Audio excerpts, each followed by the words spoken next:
Oh, célébrons ses louanges, accueillons sa présence, Dieu est parmi nous. Oh, oh, bénissons le Seigneur, proclamons sa grandeur, il est parmi nous. Encore ensemble.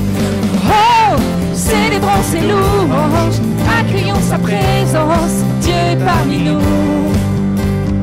Oh, bénissons le Seigneur, proclamons sa grandeur, il est parmi nous. Toutes les nations, dans chaque génération, proclameront son saint nom.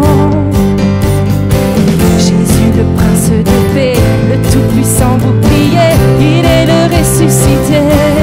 Oh. Acclamons le Créateur, levons nos mains en l'honneur de notre Libérateur. Oui, ensemble, ensemble, élevons nos voix et poussons des cris de joie vers Jésus, le roi des rois. Oh, célébrons ses louanges, accueillons sa présence, Dieu est parmi nous. Oh, bénissons le Seigneur, proclamons sa grandeur, il est parmi nous. Ensemble, célébrons ses louanges, accueillons sa présence, Dieu est parmi nous. Amen. Oh, bénissons le Seigneur, proclamons sa grandeur, il est parmi nous. Encore. Oh, célébrons ses louanges, accueillons sa présence, Dieu est parmi nous.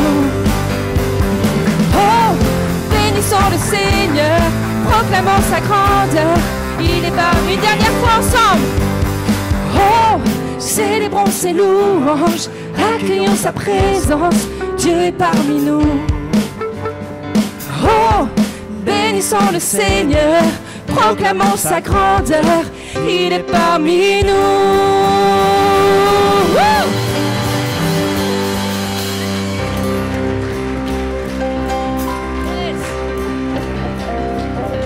Ok. Ah, ça fait du bien de louer ensemble ou pas? Ah, c'est trop bien. Continue avec ce chant, vous connaissez tous. Bénis l'Éternel.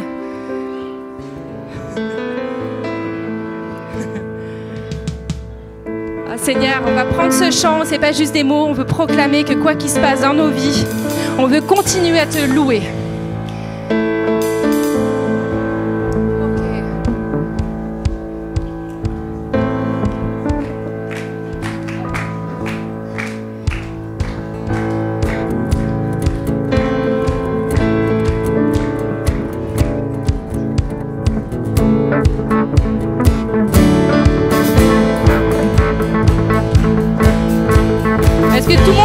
Ce chant.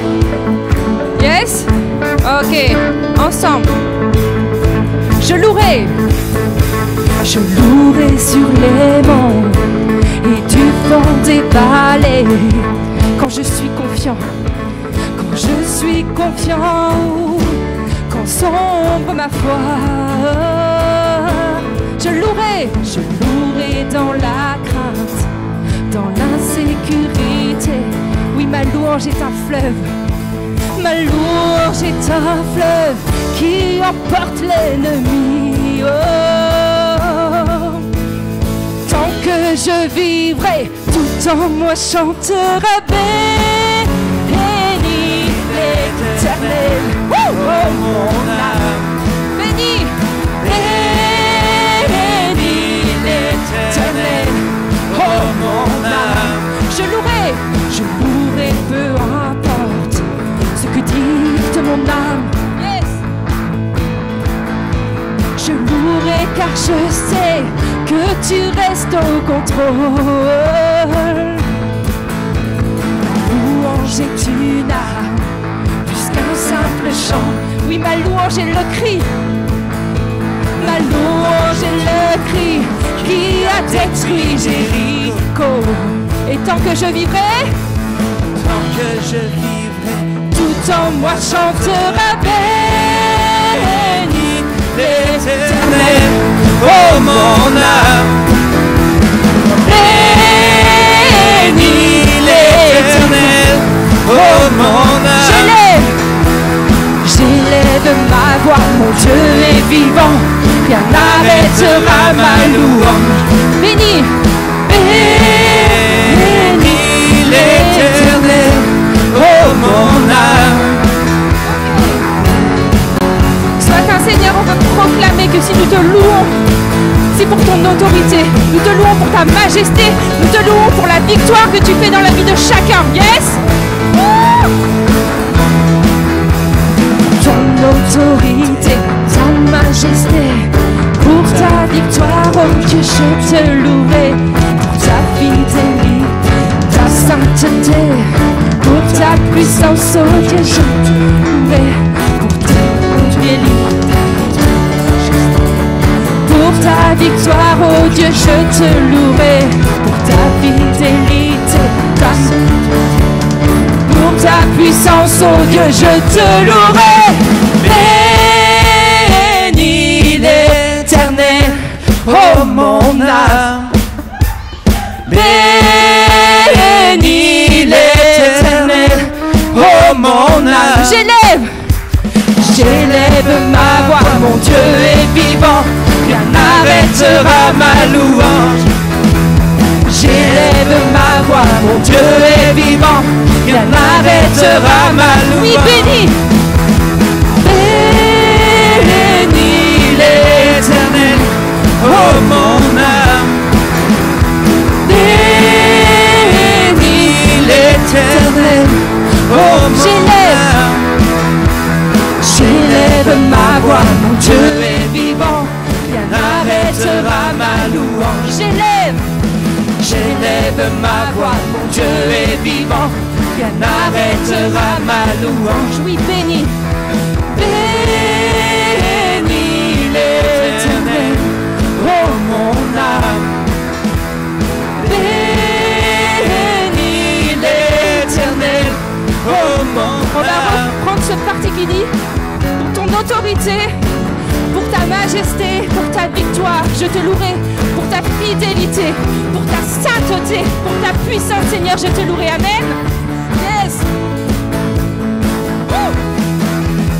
Ton autorité, ta majesté, pour ta victoire, oh Dieu, je te louerai, pour ta fidélité, ta sainteté, pour ta puissance, oh Dieu, je te louerai. Encore.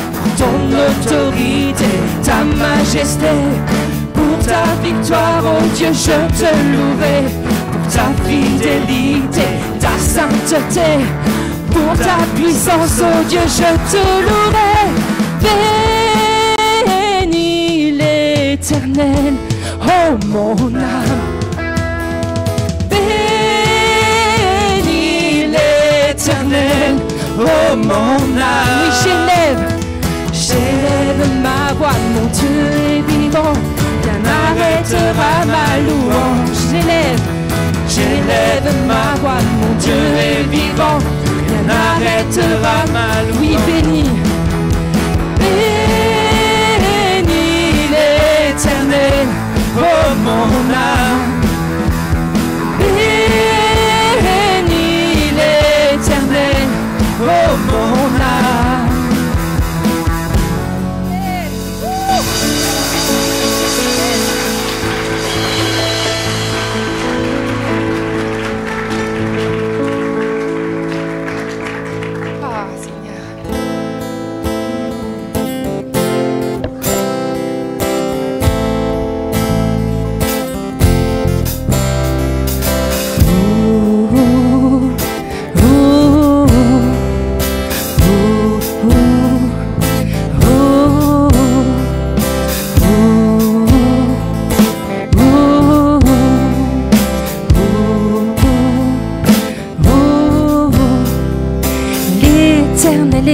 Je veux chanter ses louanges, il est ma force, c'est lui qui m'a sauvé.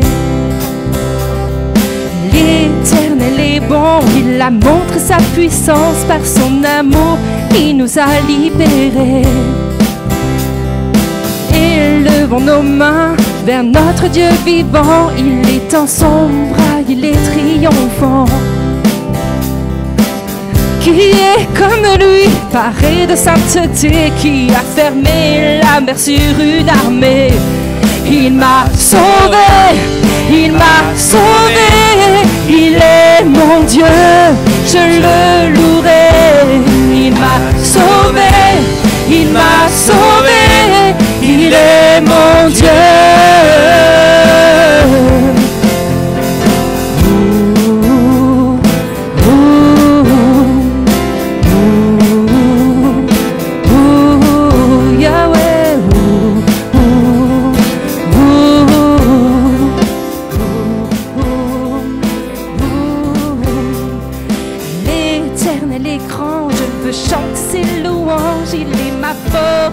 Qui m'a sauvé. L'Éternel est bon, il a montré sa puissance par son amour, il nous a libérés. Il m'a sauvé, il m'a sauvé, il est mon Dieu, je le louerai. Il m'a sauvé, il m'a sauvé, il est mon Dieu. Encore, il m'a sauvé. Il m'a sauvé, il est mon Dieu, je le louerai. Il m'a sauvé, il m'a sauvé, il est mon Dieu. Je chante sa victoire, je danse sa victoire, je proclame sa victoire, c'est lui qui m'a sauvé. Je chante sa victoire, je danse sa victoire, je proclame sa victoire, c'est lui qui m'a sauvé. Encore, je chante sa victoire, je danse sa victoire, je proclame sa victoire, c'est lui qui m'a sauvé. Encore, je chante sa victoire, je danse sa victoire, je proclame sa victoire, c'est lui qui m'a sauvé. Il m'a sauvé, il m'a sauvé, il est mon Dieu, je le louerai. Il m'a sauvé, il m'a sauvé, il est mon Dieu. Oh, il m'a sauvé, il m'a sauvé, il est mon Dieu. Oui, je louerai.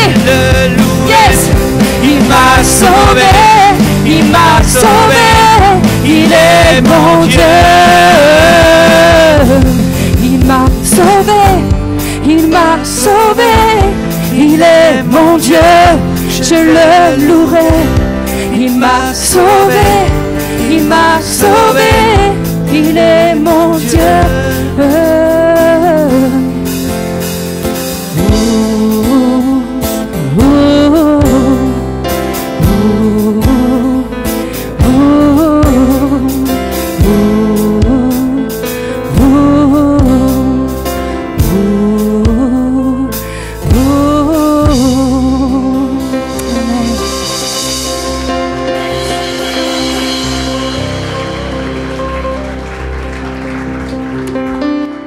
Alors maintenant, je pense que on va écouter toutes ces personnes qui vont dire pourquoi Jésus les a sauvés.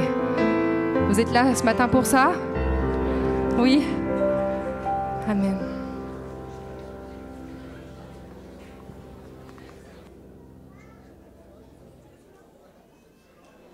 Et tout d'abord, bonjour à tous, que je n'ai pas pu dire bonjour ce matin.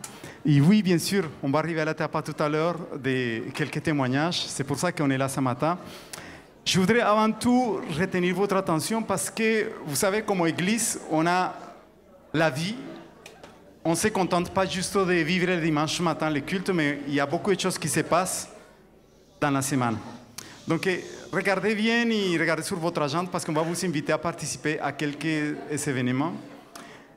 Tous les mardis, on a une réunion de prière à 18h30 dans ce lieu. Vous êtes les bienvenus. Si vous avez besoin d'une prière pour la guérison, pour rencontrer Jésus-Christ, pour aller beaucoup plus loin dans la foi, vous êtes les bienvenus à 18h30 tous les mardis. On a tous les jeudis un temps d'études bibliques. Et cette année, on a décidé de faire une boîte à questions qui se trouve derrière, je pense. Et si vous avez des questions par rapport à la Bible, par rapport à la foi, des choses que vous ne comprenez pas, des choses que vous voulez creuser, vous écrivez la question et vous pouvez la mettre dans cette boîte. Et on se donnera rendez-vous le jeudi 18 septembre par Zoom pour qu'on puisse partager sur ces questions. Encore, à la fin du mois, on va avoir un événement spécial parce que vous savez, on va fêter les 6 années de notre église Actes. 6 années dans lesquelles on a vu comment Dieu nous a fait marcher par la foi, comment on a traversé des différentes saisons, mais on est là par sa grâce et parce qu'il a été toujours fidèle. Du coup, on va avoir un week-end avec un invité spécial avec Yanis Gauthier, qui sera là avec nous le samedi soir pour faire un temps de soirée avec lui. Et dimanche matin, on fera le culte de 6 années avec lui aussi. Je pense que c'est... Oui, aussi, on est en train de préparer pour le samedi 4, c'est ça? Samedi 4 octobre, on va avoir une soirée louange intimiste avec Samuel et son épouse Elisa, parce qu'en fait, il ne va pas venir avec le collectif de louanges, mais il sera là avec son épouse. Pendant la journée, on va vivre un temps de formation dédié aux équipes de louanges de la région. Et le soir, on voudrait ouvrir cette soirée de louanges avec lui à toute l'église et vous pouvez inviter aussi des personnes à venir. Donc, je pense qu'on a aussi ce désir de continuer à répandre le royaume de Dieu. Si vous voulez participer aujourd'hui dans la vie de l'église, par un don, par une offrande, sans ne pouvoir pas vous obliger, mais vous avez toute la liberté de participer. Il y a une boîte là si vous voulez déposer quelque chose à la fin de ce temps de culte.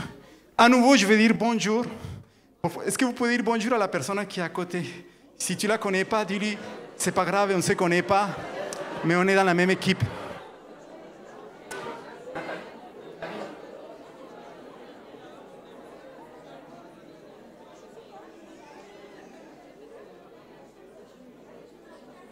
On a un gros défi avec nous ce matin. Le gros défi, c'est qu'on a 12 baptisés et chacun va parler. Donc, imaginez-vous que chacun parlait 30 minutes. On va rester là toute la journée. Non, c'est pas vrai.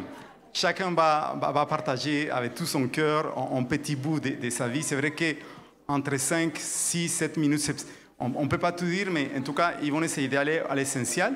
Et ce matin, avant de leur donner la parole, je voudrais, oui, les plus petits. Donc, du coup, qu'est-ce qui va se passer avec les enfants? Oui, tu les prends? Alors, c'est qui l'équipe qui les prend? Jusqu'à 7 ans. Jusqu'à 7 ans, il y a Véronique et Thierry qui vont prendre les enfants. Merci les parents d'envoyer les enfants. Merci d'envoyer les enfants avec... Oui. Merci beaucoup.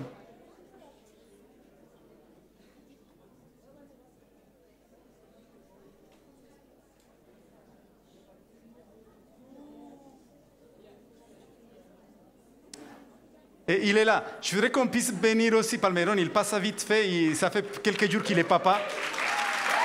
Avec Carla. Ça se bénit. Il est de retour. Il y a beaucoup de naissances de bébés ici, là. Et on va être, avec Nathalie, on va vous partager. Je voudrais appeler le pasteur Nathalie qui puisse venir avec moi.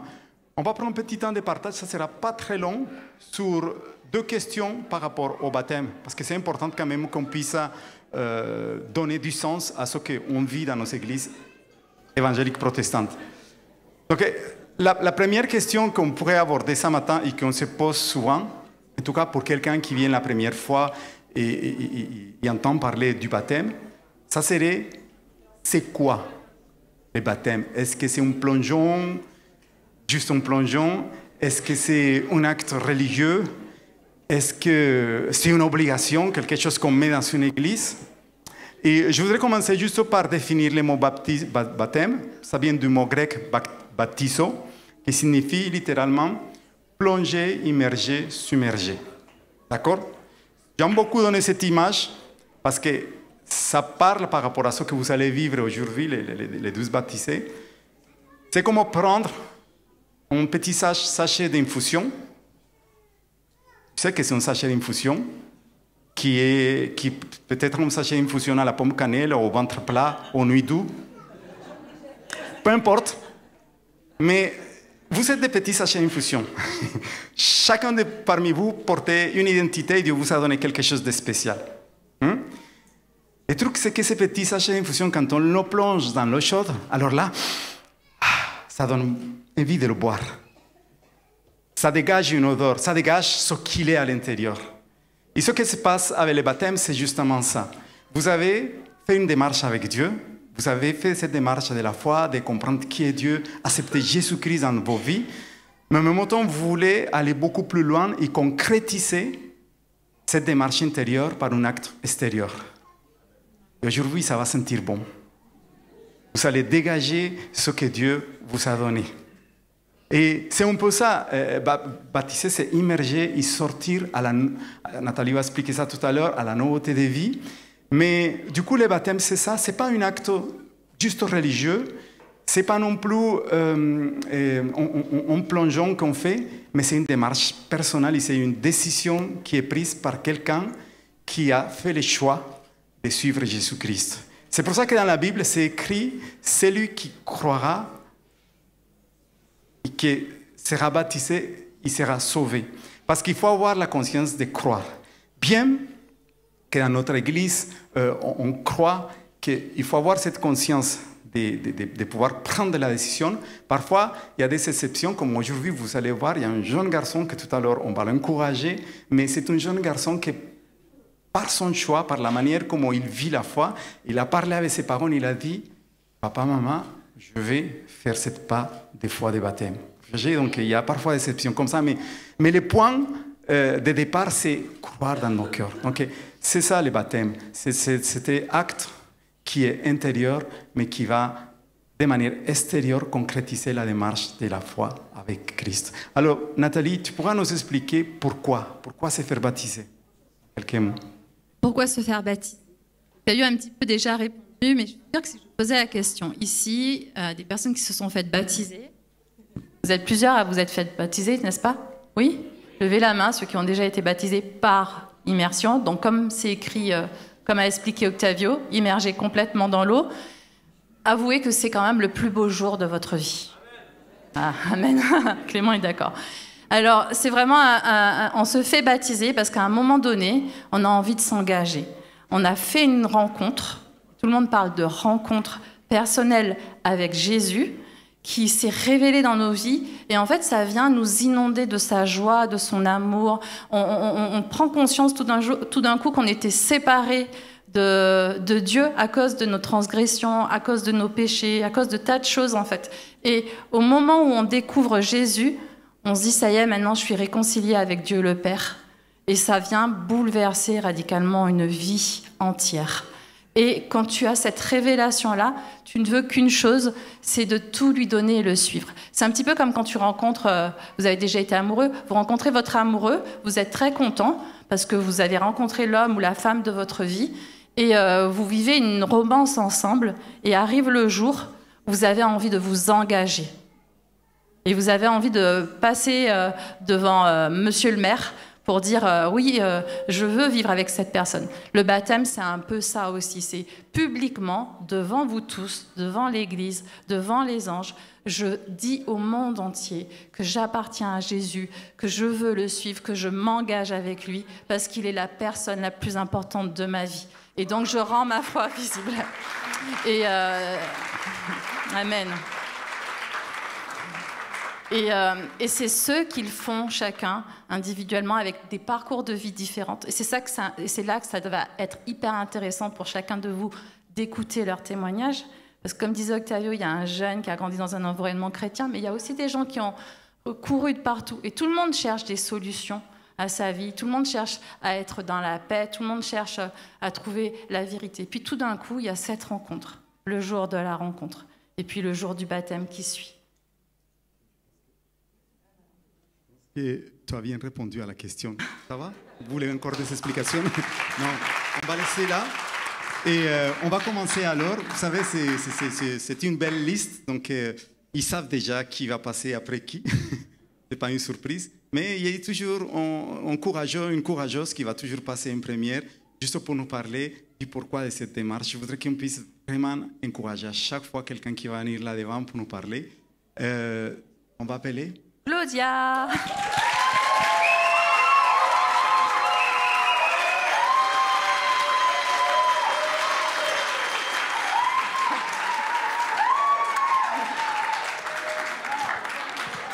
Bonjour à tous.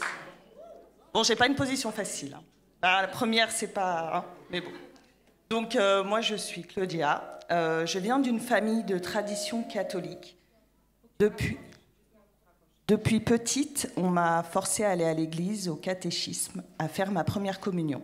J'ai toujours cru en Dieu, mais mon cœur restait vide. Je ne me suis jamais sentie digne de quoi que ce soit, je ne me suis jamais sentie à ma place. J'ai toujours senti qu'il me manquait quelque chose, qu'il me manquait quelqu'un.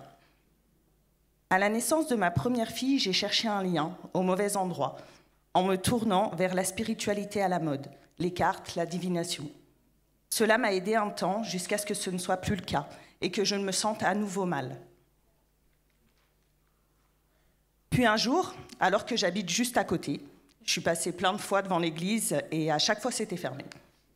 Je ressens en moi le désir d'aller voir. Je ressens un appel.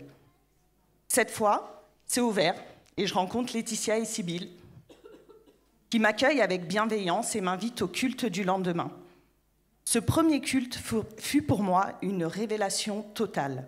Je voyais à nouveau clair, je comprenais enfin ce qu'il me manquait, un lien fort avec Jésus, être en cœur à cœur avec lui. L'étude avec Nathalie m'a permis d'apprendre ce qui me manquait, de comprendre et d'accepter le sacrifice de Jésus pour moi également. Et je la remercie infiniment du temps qu'elle m'a accordé et qu'elle m'accorde encore. Elle est une grâce dans ma vie. Je ressens désormais une grande paix en moi. Je sais que je ne suis jamais seule, même dans les épreuves. Ma vie est plus fluide, je n'ai plus peur, car Jésus est maintenant dans mon bateau.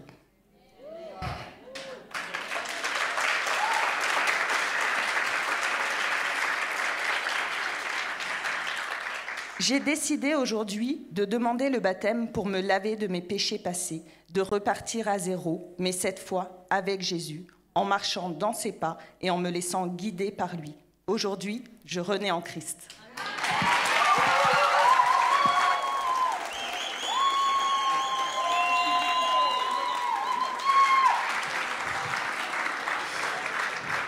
C'est fort.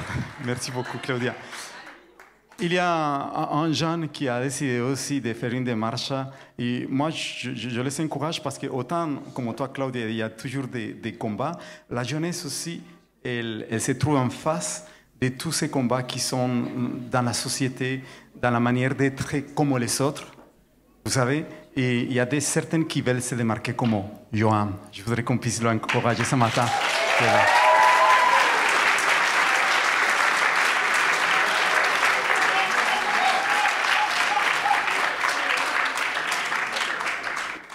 Je suis très touché parce que moi je le connais depuis qu'il est comme ça, presque, et là maintenant il est comme ça.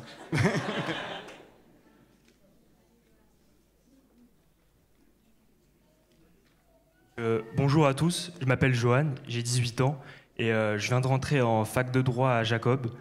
Donc je suis né à Chambéry, dans une famille semi-chrétienne, ma maman est chrétienne.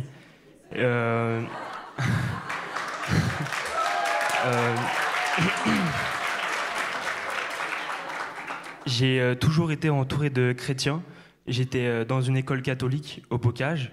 J'ai donc eu un enseignement sur la Bible, sur Jésus. Depuis que je suis petit, je vais à l'église de Siloé aussi, tous les dimanches, et j'allais à l'école du dimanche. Quand Acte fut créé, j'y suis allé, mais j'y allais beaucoup au début, pas souvent après un moment. Et depuis quelques temps, je me pose plus de questions, et grâce à mon cousin William, qui est revenu à Chambéry, j'ai vraiment compris l'impact de Jésus dans ma vie. Et je vais aussi vous raconter un témoignage. Enfin, j'avais que 2 jours, donc je pouvais pas. C'est ma mère qui m'a raconté. Donc, à ma naissance, Dieu est intervenu dans ma santé. C'est ma mère qui m'a raconté, du coup. À la maternité, on fait systématiquement des prises de sang pour faire un état de santé et pour détecter les maladies infantiles. Et suite à une prise de sang, ils m'ont détecté une hypothyroïdie congénitale. Et c'est une maladie qu'on garde à vie et qui peut sembler anodine, mais c'est un dérèglement de la thyroïde. Et cela cause un retard de croissance et une déficience intellectuelle. Bon, je pense que vu de mon 1m90, ça va.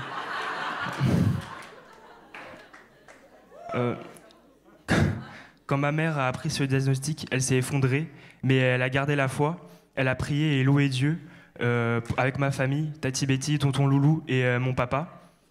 2 jours après, ma mère est revenue à l'hôpital pour refaire des prises de sang et de prises de sang de contrôle. Et quand elle a appelé l'infirmière quelques jours après pour les diagnostics, elle a vu qu'il n'y avait plus rien, plus du tout.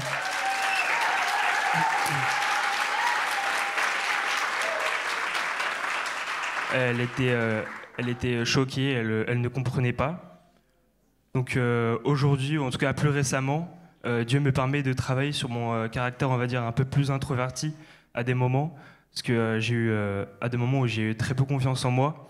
Et il y a quelques années, j'étais très timide, et cela m'a permis de... Donc il y a un dimanche, je suis venu à l'église Actes, et le message portait sur le repos en Jésus, le fait qu'il faut avoir confiance et être dans son repos. Et ça m'a beaucoup touché. Depuis, j'ai travaillé sur ça et je me suis mis beaucoup au sport en ce moment. Et il y a un verset qui m'a beaucoup touché, qui dit que la paix de Dieu dépasse tout ce que l'on peut comprendre, mais que sa paix nous garde nos pensées et nos cœurs en Jésus-Christ. Du coup, maintenant, à chaque fois que je passe un moment stressant, je pense à ça. J'ai toujours prié à chaque fois que je me sentais stressé. J'avais cet instinct au fond de moi qui me poussait à prier pour me rassurer. Et c'est vraiment, en tout cas, pendant ces 3 dernières années, quand j'étais au lycée, que j'ai commencé à changer, à me rendre compte de l'impact de Dieu dans ma vie. Mais j'avais encore ce petit vide où j'y allais pas forcément régulièrement. Et c'est pour ça qu'il y a 3-4 mois que William est arrivé, mon cousin, et il a vraiment boosté ma vie dans ma foi. Et ça m'a vraiment donné envie de me donner à fond. Et aussi Clément et Annabelle qui ont toujours été là, qui sont vraiment des piliers pour les jeunes. Et j'ai beaucoup parlé et questionné Clément à propos de la Bible, de la foi. Et on a fait aussi beaucoup de sport ensemble. Je sens que j'ai vraiment grandi. Début juillet, avec Clément, j'ai fait une prière avec lui. Et dans cette prière, j'ai vraiment donné ma vie à Jésus. Je voulais vraiment le suivre. Et je savais que je voulais me baptiser un jour, mais je ne savais pas vraiment quand. Je me disais qu'il fallait toujours atteindre une sorte de perfection que je ne savais pas trop. Et c'est comme ça que j'ai parlé avec Annabelle. Et elle m'a ouvert les yeux, elle m'a dit qu'on ne peut pas être parfait, on ne peut pas... tant qu'on décide de fond de nous de faire ce pas de foi pour suivre Jésus, de mourir pour lui, et ben, c'est ça qui compte. Donc c'est ça que je vais faire aujourd'hui.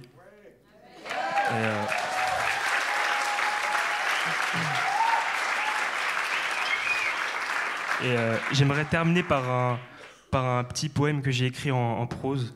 Et voilà, j'ai écrit il y a quelques mois. Donc, en réalité, personne n'est seul. Il y a toujours cette présence, cette puissance au plus profond de notre cœur. Un amour immensément grand, pur et sincère, qui dépasse les limites de notre compréhension. Il agit comme un feu revigorant et une lumière qui explore le plus profond de l'être. Nous possédons un cœur de chair rempli de l'amour inconditionnel de Jésus et dans lequel, à chacun, est tracé notre chemin. Ce ne sera pas facile, il y aura des moments de peine, des blessures, des doutes, beaucoup de doutes, mais en fin de compte, nos corps et nos cœurs peuvent s'épuiser. Dieu sera toujours le rocher de nos cœurs et notre bonne part. Sa parole agit comme une lampe à nos pieds et une lumière sur notre sentier.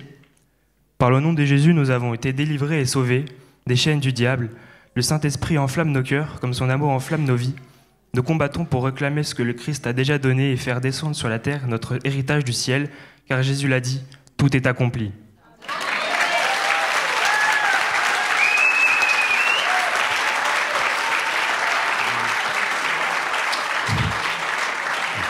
Ce que tu as écrit, c'est tellement puissant. Garde-le toujours dans ton cœur. Je suis désolé, vraiment. Pardon. C'est fort de voir que des jeunes se positionnent comme ça. Vraiment, ça touche mon cœur, mes entrailles, parce que c'est des démarches qui sont genuines, authentiques. Et voilà. Elle est où? Je te cherche. Isabelle. Je voudrais aussi qu'on puisse, vous savez, c'est une église des nations. Tout à l'heure, vous allez voir qu'il y a des personnes de différents pays, nationalités. Et du coup, je voudrais accueillir Juliana, qui est là avec nous.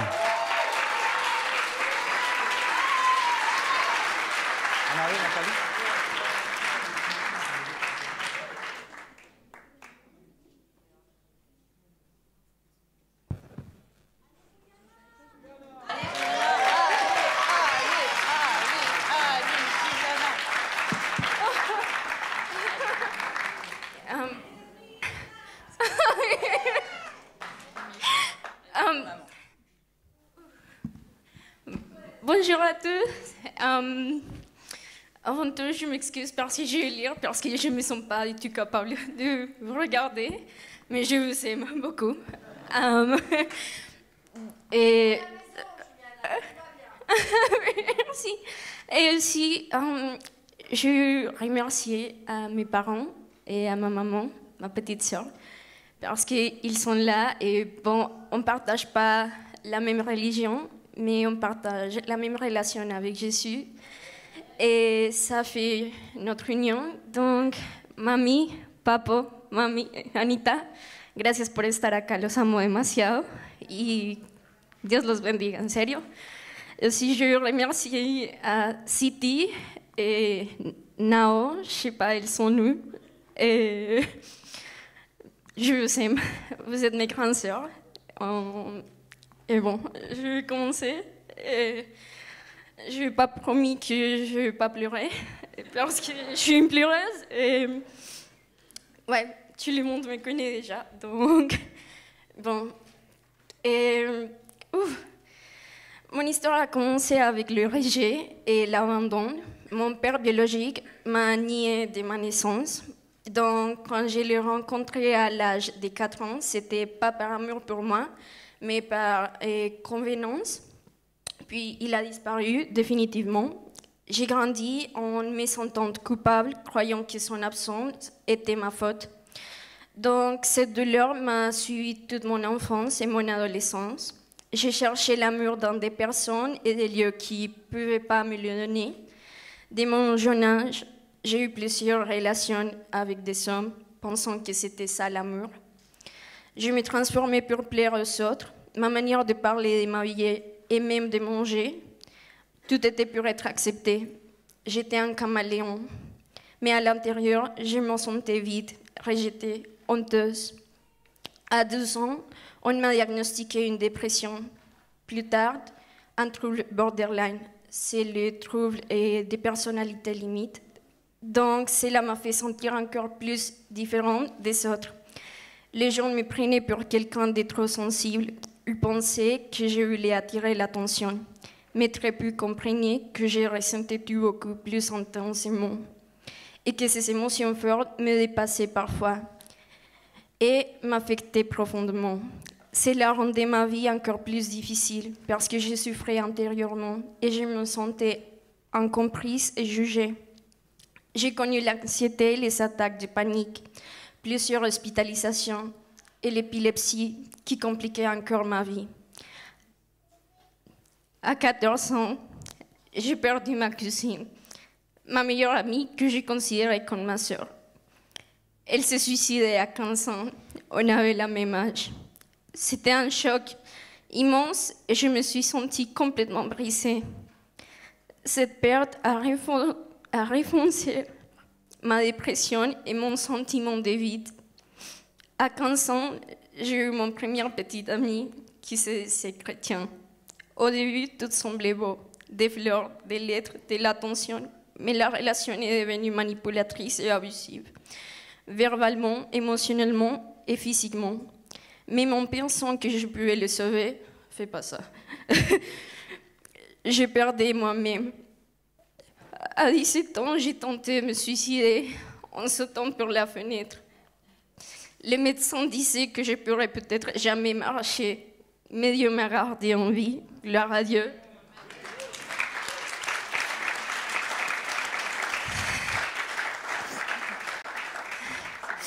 Après mon déménagement en France, je suis colombienne, je me suis perdue dans l'alcool, les discothèques et parfois les drogues. Tout le monde aimait la Juliana qui riait en étant vivant, en étant ivre, mais personne ne voyait ma souffrance intérieure. J'ai aussi développé un trouble alimentaire. Je me mutilais, je me punissais croyant mériter tout ce mal. Mes hospitalisations se succédaient. Mes pensées suicidaires disparaissaient jamais. Il y a quelques mois, après toutes ces souffrances, j'ai tenté de me suicider de nouveau. Je me sentais vide, je me détestais. Je pensais que j'étais bon à rien. En même temps, j'ai reçu la terrible nouvelle que je ne pouvais pas continuer mes études à l'université. Donc pour moi, je n'avais pas de futur. Je n'avais pas l'argent pour payer. Je croyais que mon futur était terminé. Je pensais que j'allais jamais être quelqu'un dans la vie, que j'étais pas une bonne personne, que je dérangeais tout le monde. Et encore une fois, j'étais arrêtée par Dieu. Il m'a sauvée malgré tout, malgré mon désespoir, malgré mes erreurs. J'ai eu 3 convulsions et un arrêt cardio-respiratoire.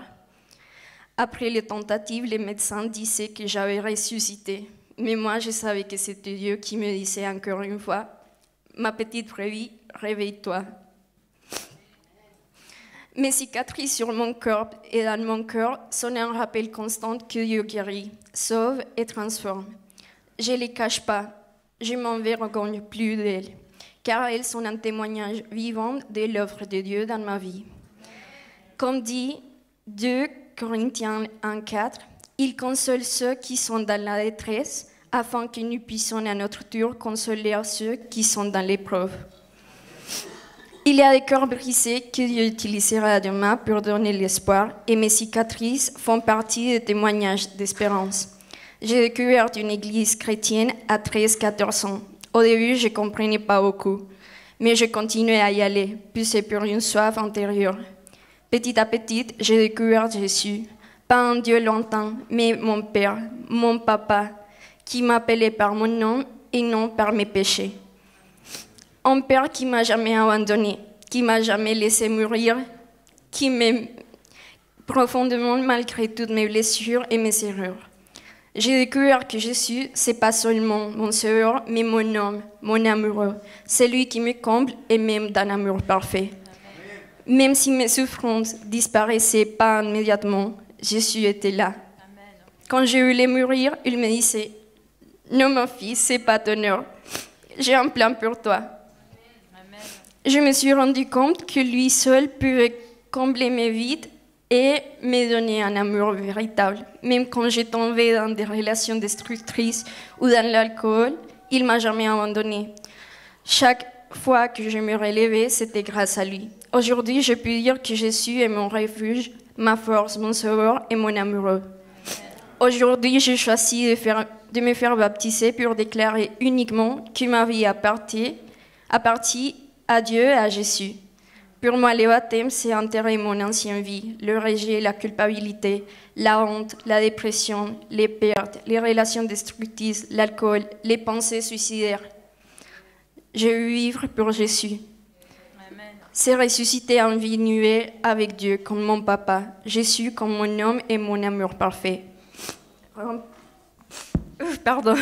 Rempli d'espérance, de guérison et d'amour véritable. Je veux dire devant vous tous que Dieu m'a jamais abandonné, que Jésus est le véritable amour de ma vie, mon Seigneur et mon amoureux. Il m'a sauvé plusieurs fois. Il m'a relevé quand j'ai pensé que tout était perdu et aujourd'hui, je me tiens debout, prêt à marcher avec lui chaque jour, à lui faire confiance et à vivre pour sa gloire. Amen. T'as vu, t'as géré. C'est bien.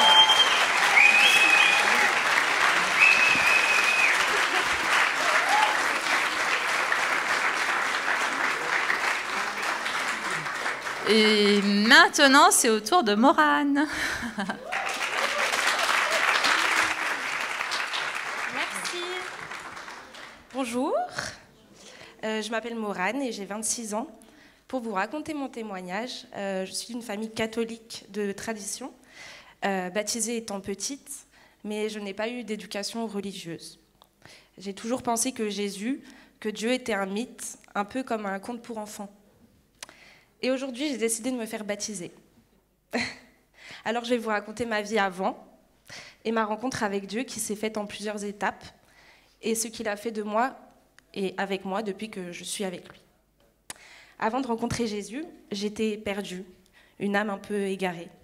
Avant de recevoir sa paix, je vivais le bonheur par procuration. J'ai passé mon adolescence terrifiée à avoir peur de la vie, avec pour seule lumière celle des choses nocives qui me glaçaient le cerveau, la drogue. Je recherchais une safe place, un endroit dans ma tête où je me sentirais bien et où je me sentirais en paix. Et en cherchant ça, je suis passée par la dépression, l'anxiété, la mutilation, la drogue, les tentatives de suicide, l'hôpital. J'ai essayé de trouver des réponses avec l'astrologie, mais aussi avec les cartes, et rien ne me remplissait vraiment. Alors je continuais de me nourrir avec de la drogue. Mais j'ai rencontré le Seigneur, car il est venu me chercher un soir où ça allait pas du tout, un soir d'août 2022. Alors que je trouvais pas le sommeil à cause de ma consommation, j'en avais marre et je voulais que ça s'arrête. Du coup, j'ai prié à qui voulait bien m'entendre. Dans un grand moment de désespoir, j'ai prié et j'ai demandé à quiconque était là de me sortir de cet enfer. Et quelques jours après, mon père ne le sait pas, mais pour son anniversaire, je suis partie de mon ancienne relation qui était destructrice et j'ai arrêté la drogue du jour au lendemain. Il y a ma petite nièce qui pleure, ma petite chérie. Mais je ne savais pas encore que c'était Dieu qui m'avait sauvée, qu'il avait entendu et répondu mon appel à l'aide. Mais je l'ai su quelques mois après, quand j'ai repris contact avec un ancien ami qui deviendra par la suite mon conjoint. J'ai appris qu'il était d'une famille chrétienne protestante. Et alors je me suis renseignée, puis j'ai cherché à comprendre comment ça se fait, pourquoi les gens y croyaient en Jésus.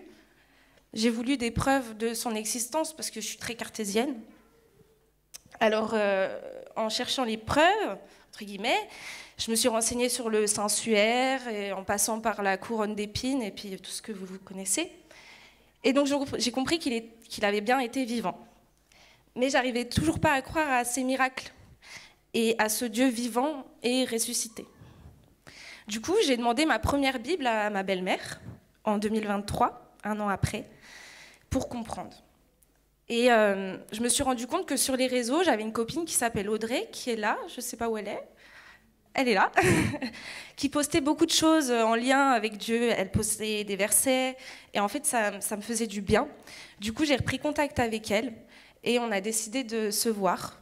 Et comme par hasard, c'était le jour où elle chantait dans les rues de Chambéry pour évangéliser.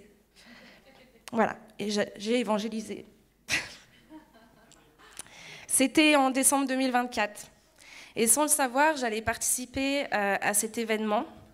Et j'allais pour la première fois recevoir un amour inexpliqué. Mais j'ai pris peur de tout cet amour, de toute cette compréhension. J'ai pris peur car je vivais encore dans le péché. Alors, j'ai cherché à comprendre mes ressentis et à écouter des témoignages.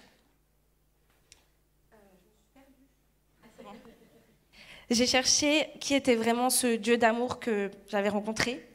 Et puis un soir, en prière, j'ai rencontré mon Dieu, j'ai rencontré Jésus. Et en 2025, tout s'est enchaîné. Mes premières fois à l'église ici, mes premiers cours bibliques, mon premier miracle, des changements personnels et professionnels et des mises à l'épreuve, mais j'ai tenu bon en Christ. Aujourd'hui, j'ai décidé de me faire baptiser, car depuis ma rencontre avec le Seigneur, je vis une vie éclairée, qui remplit mon cœur d'amour et de chaleur. La douceur de la paix du Christ m'a envahie.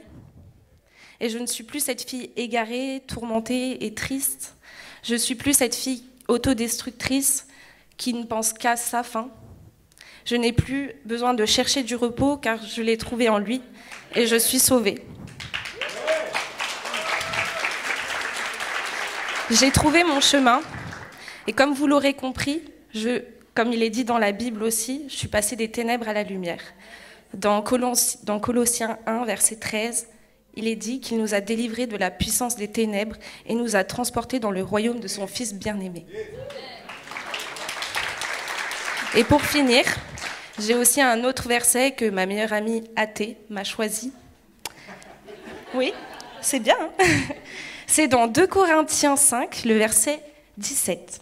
Je pense que vous le connaissez tous. Si quelqu'un est en Christ, il est une nouvelle créature. Les choses anciennes sont passées. Voici, toutes choses sont devenues nouvelles. Et je vous remercie de m'avoir écouté.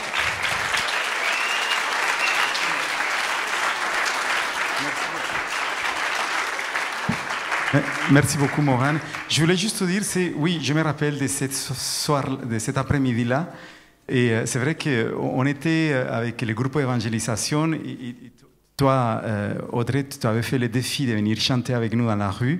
Il y avait ta sœur Clémence aussi, oui, Annabelle. Et puis après, on était un petit groupe là. Et je me dis, waouh, Seigneur, parfois on fait des choses de fou dans la rue et regardez les résultats. C'est énorme. Et je vais laisser la parole aussi à Nalouen qui est là avec nous. On va l'encourager fortement.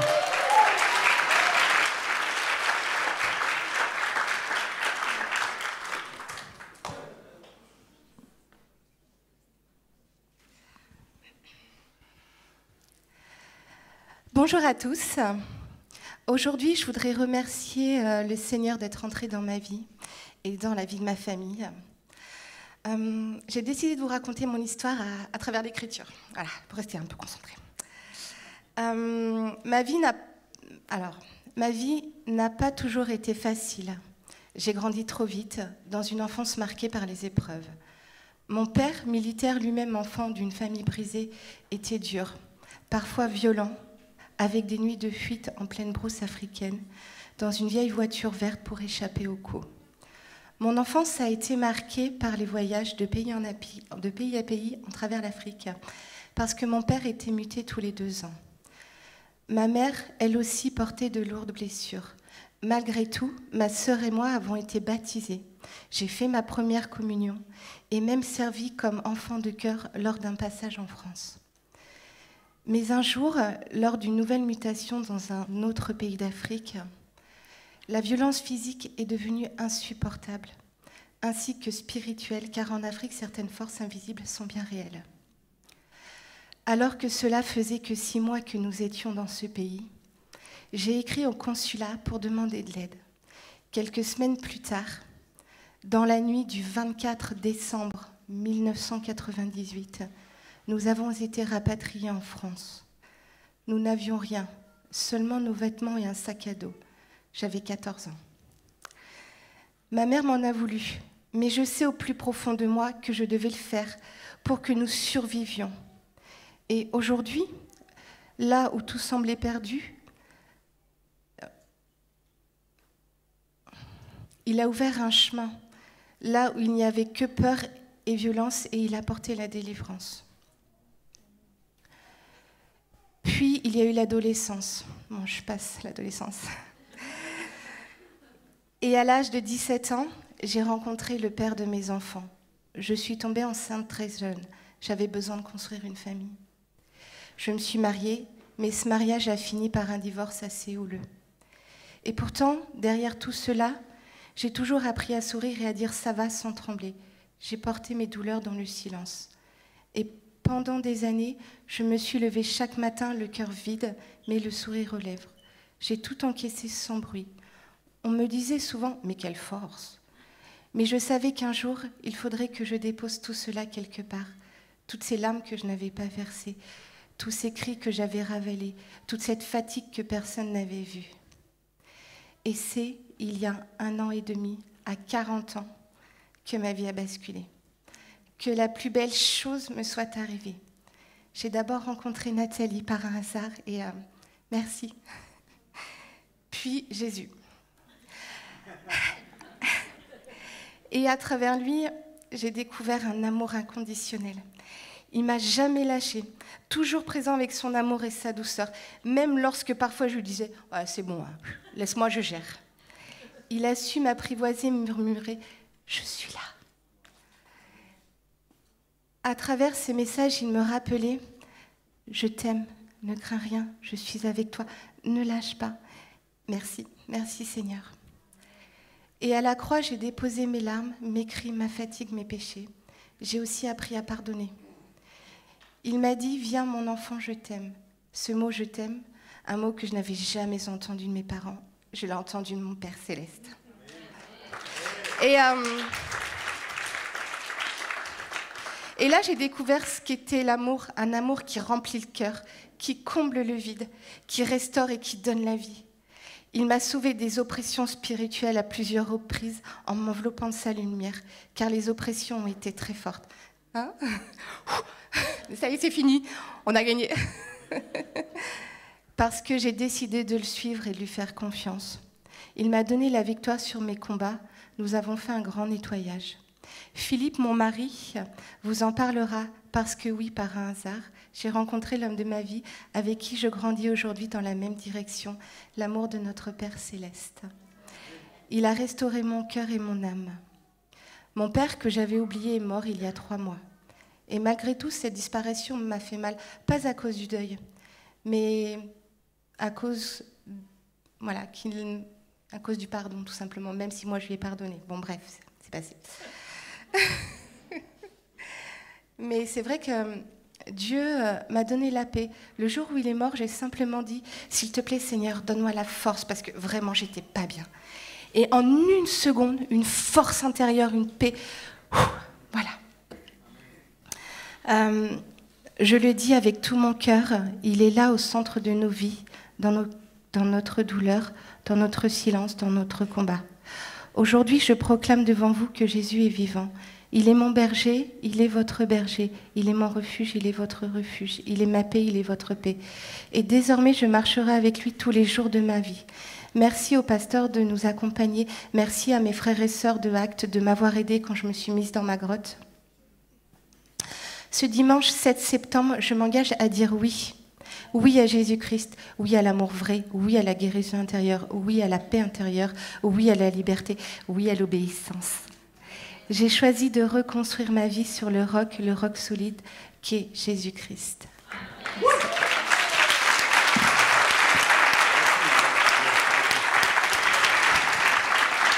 C'est beau, alléluia. Vous savez pourquoi on est tellement dans la joie? Parce que ce couple qui est là, parce que là, il y a Philippe qui va passer. C'est son mari. Je voudrais qu'on puisse l'encourager. Vous savez,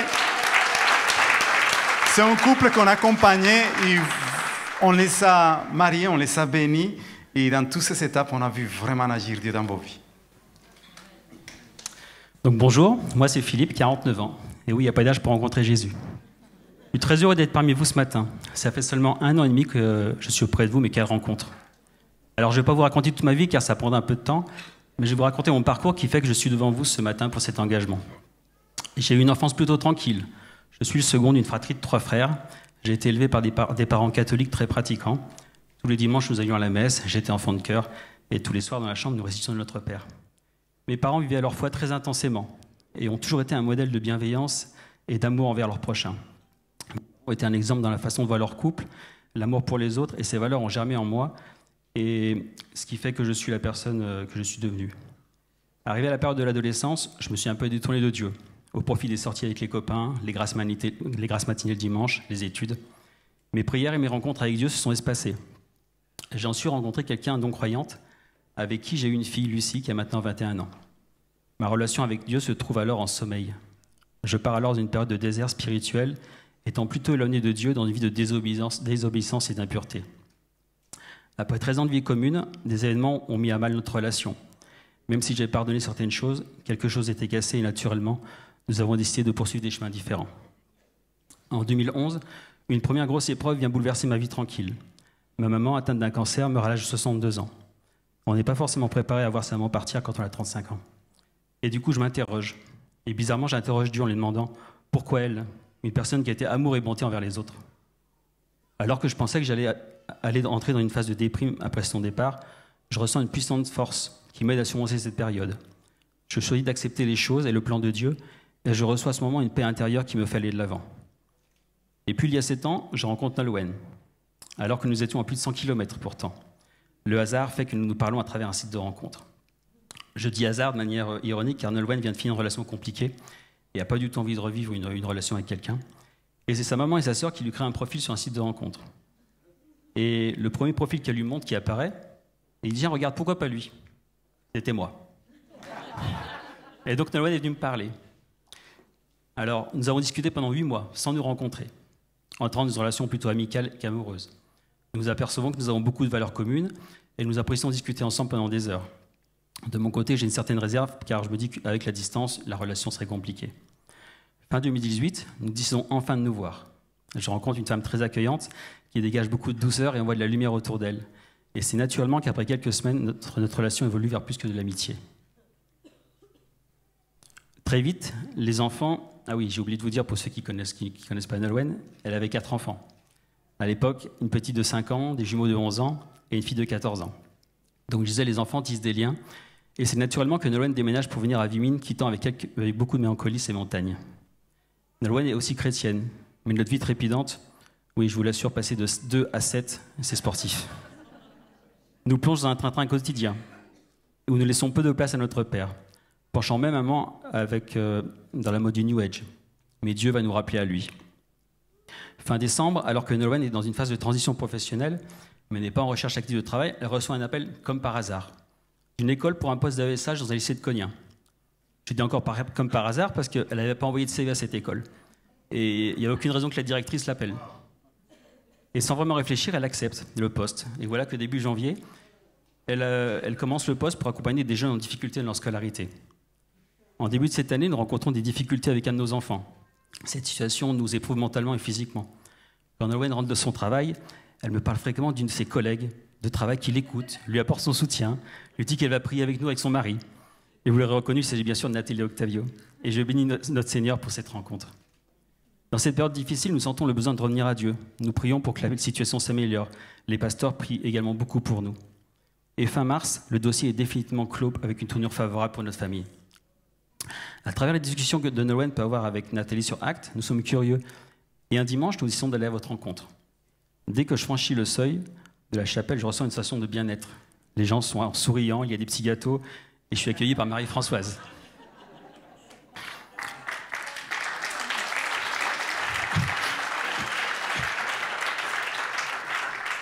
Je me sens, comme le dit le panneau à l'entrée, bienvenue. Et lors du culte, tous mes repères catholiques sont chamboulés. Beaucoup de louanges, de la batterie, de la guitare, beaucoup de jeunes. Un prêche très proche de la vie quotidienne. Je me rappelle encore, le prêche était « Qui est Jésus ?» En sortant de ce culte, quelque chose a changé en moi. Je me dis « Waouh !» Je m'aperçois que tout ce que j'avais vécu était très pâle, même en allant à la messe tous les dimanches pendant des années. Cette église et la valeur qu'elle laissait transparaître me correspondaient. Suite à cela, je me mets à lire la Bible. Même si j'ai entendu des centaines de lectures d'évangiles pendant mon enfance, je me rends compte que je n'avais jamais lu en entier. Et en 2 mois et demi, je me nourris de la parole de Dieu. Matin, soir, pendant les vacances. Même si je ne comprends pas tout, je me sens rempli d'une force et d'une envie de grandir dans la foi. Dieu opère alors un grand nettoyage dans notre vie, même au sein de notre maison. Je peux vous raconter le jour où nous avons demandé au pasteur de venir bénir et protéger notre maison, car nous sentions que certaines choses anciennes œuvraient encore à l'intérieur. Un jour après leur revenue, les asticots sont sortis de sous notre terrasse par les fondations. Quelque chose d'impossible à croire, je vous assure. Et cela a duré plus d'1 semaine, comme si le mal et toutes les impuretés de cette maison sortaient. Cela fait peur sur le coup, car il n'y a aucune explication rationnelle, et du jour au lendemain, tout a cessé. Je retisse une relation intime avec Dieu, je prie et écoute des louanges. Je sens un bien-être profond au profond de moi et une paix intérieure. Cela me rend heureux et me permet d'ouvrir encore plus aux autres. Jésus est à nos côtés et nous le fait savoir. Il y a quelques mois, nous avons dû aller au tribunal de commerce pour une liquidation d'une entreprise que nous avions créée. La situation est stressante pour nous. Nous avons beaucoup prié avec les pasteurs pour cette situation. Alors que l'on rentre dans la salle d'audience, je me retrouve face à 3 juges. Impressionnant. Et là, l'un des juges me pose la question « Alors pourquoi êtes-vous là ?» Après 5 secondes d'hésitation, je me lance et d'un coup, tout mon stress s'éteint. Je me lance dans un discours limpide. En fait, j'ai l'impression que je réfléchis même pas quand je parle, comme si ce n'était pas moi qui parlais. Jésus était devenu notre avocat. Nolwenn à côté de moi me regarde stupéfaite. On pourrait dire que ça s'arrête là, mais non. On rentre dans la voiture, et comme on est au centre de Bourg-en-Bresse, je mets mon GPS pour sortir de la ville. Et waouh, on reste sans voix. Mon GPS affiche des caractères incompréhensibles. Pas tant que ça au final, car ces caractères me disent quelque chose. En fait, l'application est passée en hébreu. Sans aucune action de notre part, on reste bouche bée et plein de gratitude. Alors oui, aujourd'hui, Dieu fait partie de ma vie, alors qu'il avait sommeillé en moi pendant longtemps. Alors que j'avais tenté de mettre un point à notre relation, alors que j'étais jeune adulte, il a posé une virgule pour continuer cette histoire avec lui. Et puis je me dis que tous ces petits hasards de notre vie, que je vous ai exposés, qui nous ont permis d'être là parmi vous, finalement ne sont pas des hasards, mais un projet que Dieu avait pour nous. Un chemin sur lequel il nous a guidés à travers les rencontres qu'il a apportées dans nos vies. D'ailleurs, nous sommes unis devant lui il y a 7 mois. Pourquoi le baptême? Aujourd'hui, j'ai remis ma vie dans les mains du Seigneur. Il fait partie de ma vie, il ne me quitte plus, que ce soit du matin au réveil, en allant au travail, avant de me coucher, par la prière, les louanges qui ont remplacé mon ancienne playlist. Quand j'étais bébé, mes parents ont fait le choix de me baptiser. 49 ans plus tard, je veux faire le choix de me faire baptiser et de suivre Jésus du mieux que je peux pour une meilleure version de moi-même.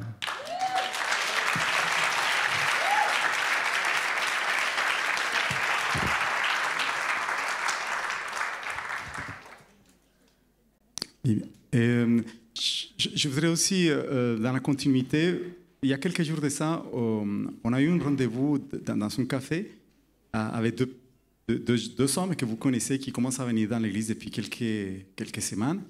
Et il y a eu un traducteur exprès qui est venu. Et j'étais très touché de sa démarche. Et je pense qu'ils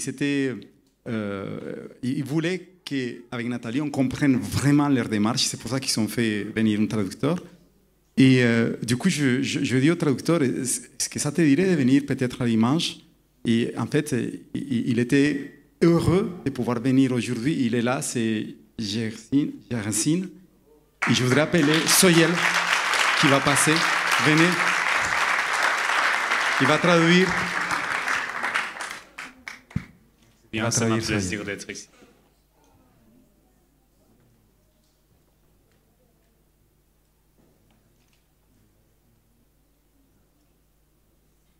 J'amène mon téléphone portable pour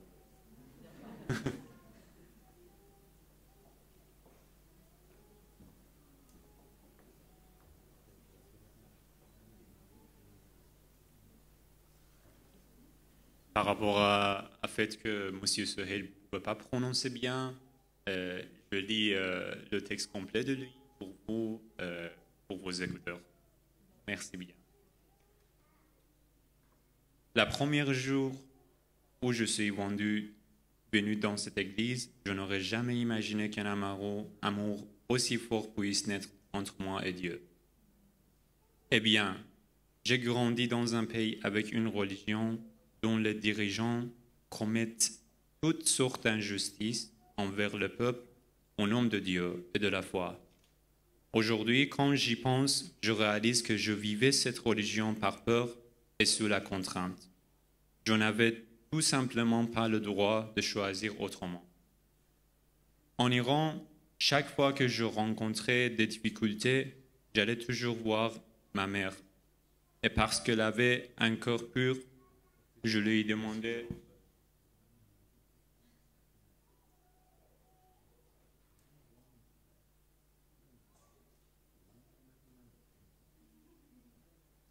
Je m'excuse, je suis vraiment désolé. C'était le texte de Monsieur Ali.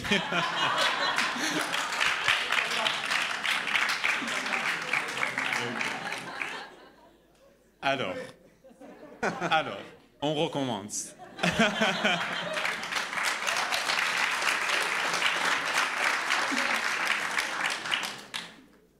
Bonjour.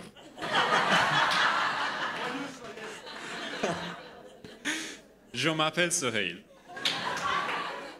Je viens d'Iran. Aujourd'hui, je me tiens ici pour dire pourquoi j'ai choisi Jésus-Christ et pourquoi je veux être baptisé. Pour moi, ce n'est pas seulement une cérémonie, mais un tournant dans ma vie. La première fois que je suis entré dans une église, cela est resté gravé dans mon cœur. J'ai vu combien les membres s'aimaient les uns les autres, comment ils priaient les uns pour les autres, et j'ai ressenti l'amour de Dieu à travers leurs regards et leurs gestes. Pendant des années, je me sentais perdu. Mais ce jour-là, j'ai eu l'impression d'avoir trouvé ma vraie maison. J'ai compris que l'Église n'est pas seulement un bâtiment, mais une famille où Dieu révèle son amour. 2 mois plus tard, j'ai commencé à lire la Bible. En ouvrant l'évangile de Matthieu, ces paroles de Jésus ont touché mon cœur. Venez à moi, vous tous qui êtes fatigués et chargés, et je vous donnerai du repos. Ce verset a été comme une lumière dans ma nuit. J'ai compris qu'auparavant, j'ai cherché à mettre Dieu à l'épreuve, mais je n'avais pas appris à lui faire confiance.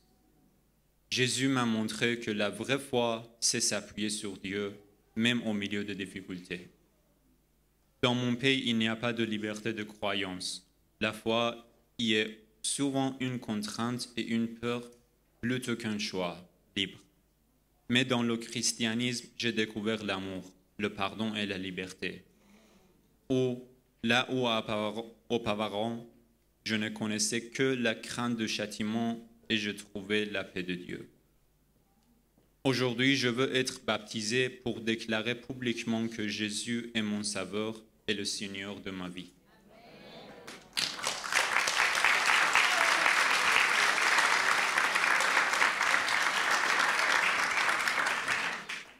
Descendre dans l'eau signifie la mort de mon passé, avec toutes ses peurs et ses fautes. Sortir de l'eau signifie commencer une vie nouvelle avec l'espérance, l'amour et l'obéissance à Dieu. Je veux choisir le pardon plutôt que la rancune, la pureté du cœur plutôt que les apparences, le service plutôt que l'égoïsme. Je sais que cette décision est dangereuse et coûteuse dans mon pays, mais ma foi est plus forte que mes peurs. À partir d'aujourd'hui, je veux grandir avec cette Église, apprendre de la parole de Dieu et être la lumière et le seul de ce monde. Priez pour moi afin que chaque jour je prenne ma croix et que je ne me sépare jamais de Jésus, même dans les épreuves. Merci à vous tous d'être ici à mes côtés aujourd'hui. Que Dieu vous bénisse.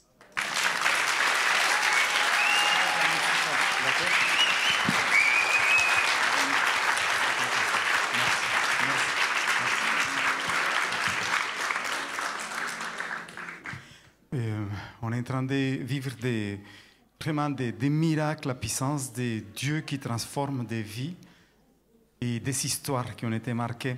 Je voudrais aussi qu'on puisse encourager une autre jeune qui a fait le choix de se tourner vers Jésus-Christ, alors qu'il s'est posé la question. Et je suis très ému parce que sa maman est là aujourd'hui pour vivre ce temps fort avec lui. Je voudrais qu'on puisse accueillir Soël.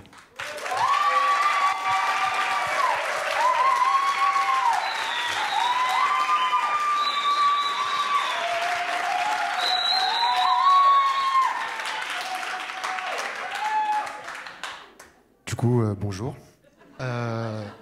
Alors juste, j'ai rien préparé, je tenais à parler avec le cœur. Donc si je bégaye ou quoi, ne m'en voulez pas. Donc moi, ça fait maintenant 1 an à peu près que j'ai commencé à chercher Jésus. Je pense que ça a été la réponse au plus grand problème de ma vie, qui a été la solitude, que j'ai toujours ressenti, malgré que j'étais entouré, malgré des amis, malgré la famille. Et pourtant, j'ai 4 frères.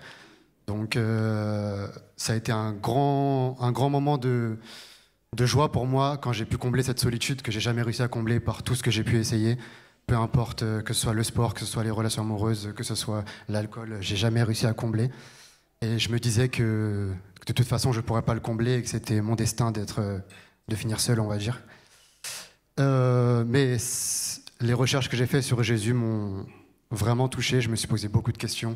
Je suis quelqu'un, comme Octavio a dit, je suis quelqu'un qui se pose beaucoup de questions. Et j'ai recherché. Et ses pas m'ont vraiment touché, sa vision m'a vraiment touché. Et je me suis tout de suite dit que je voulais suivre ses pas. Ça a été vraiment une révélation pour moi. J'ai lu la Bible encore et encore. J'ai fait beaucoup de recherches, même en dehors. Et ça m'a vraiment aidé dans ma vie à aimer les gens, à aimer l'humain, à aimer la terre, à aimer tout ce qui se passe autour de nous. Et je tenais à vous remercier aussi d'être là aussi. Malgré tout, vous êtes comme ma deuxième famille. Et je vous apprécie tous. Donc je vous remercie. Je remercie ma mère aussi qui a fait le déplacement du coup de Paris, qui est venue ici.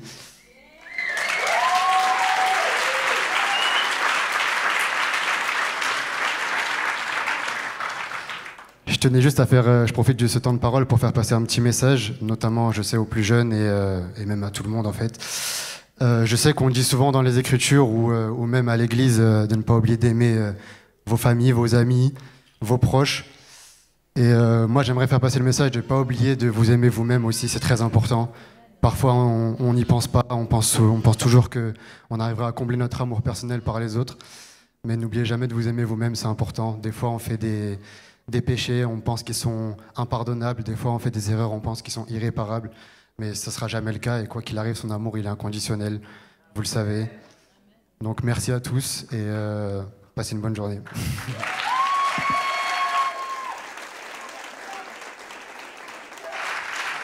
Attends, avant que tu descendes, je voudrais juste une petite question. Pourquoi c'était le choix du baptême? Pardon, c'est vrai que je n'y ai pas répondu. Je me suis perdu dans mes paroles. Pour moi, c'est une symbolique. C'est une symbolique, en fait. Le fait d'être immergé, c'est aussi immerger ce trou, cette solitude qui m'a tout le temps accompagné dans ma vie. Donc, en fait, cette immersion, ce petit sachet de thé aux fruits rouges que je vais mettre dans le lac, va combler mon gouffre de solitude. Et je le sais, j'en ai aucun doute. Et son amour me comblera à tout jamais. Tu es en train de dire que Jésus-Christ sera le maître de ton cœur et de ta vie. Ça, c'est beau et merveilleux. Sois béni, Israël. Ouais. Maintenant, tous ceux qui sont en train de témoigner, vraiment, ils méritent qu'on les encourage. Mais vous savez quoi? Aujourd'hui, on a un jeune qui est très courageux. Et je voudrais qu'on puisse faire une ovation parce que Thomas, c'est le plus jeune de tous. Qui va nous dire un mot.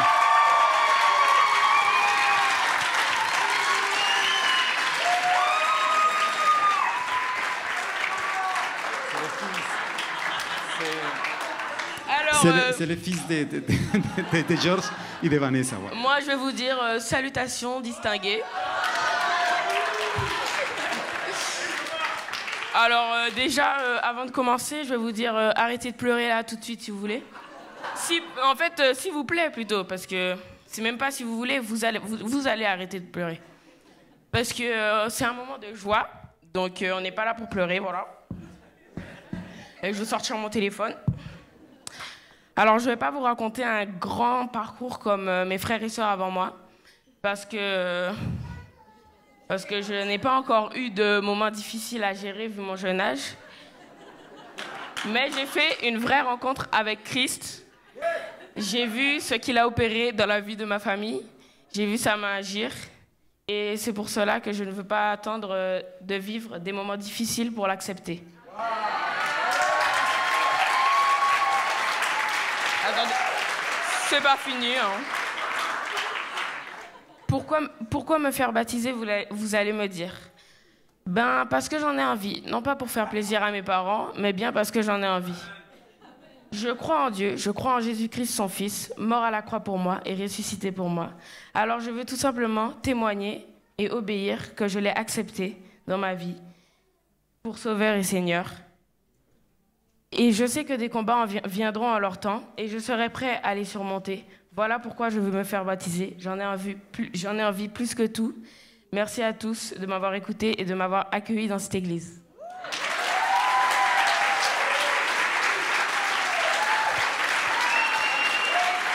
Efficace. Court, petit, mais efficace. Allez, il est terrible. Je voudrais qu'on puisse aussi encourager Véronique aussi, qui puisse venir nous raconter un peu son histoire.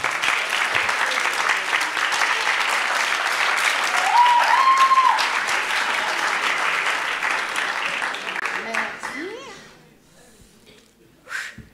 Alors, pour ceux qui ne me connaissent pas, je m'appelle Véronique, j'ai un âge certain. Voilà. Je suis maman et grand-mère, malheureusement elles ne seront pas là aujourd'hui.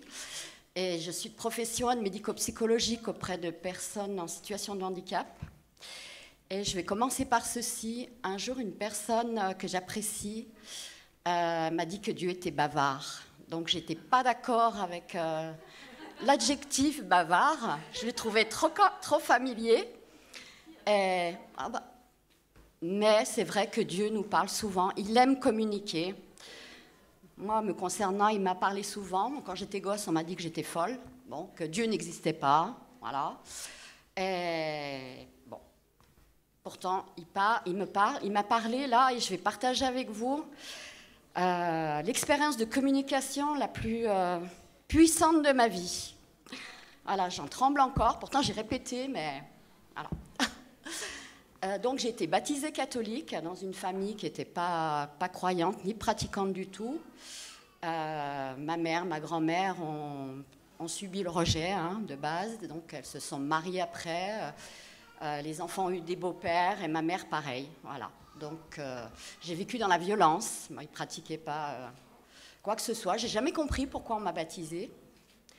Et la violence était présente, donc j'ai été très vite, avec ma fratrie ensuite, placée en foyer d'accueil, en orphelinat, puis chez une tante. Mais la violence était toujours là, donc j'ai appris très vite à me défendre.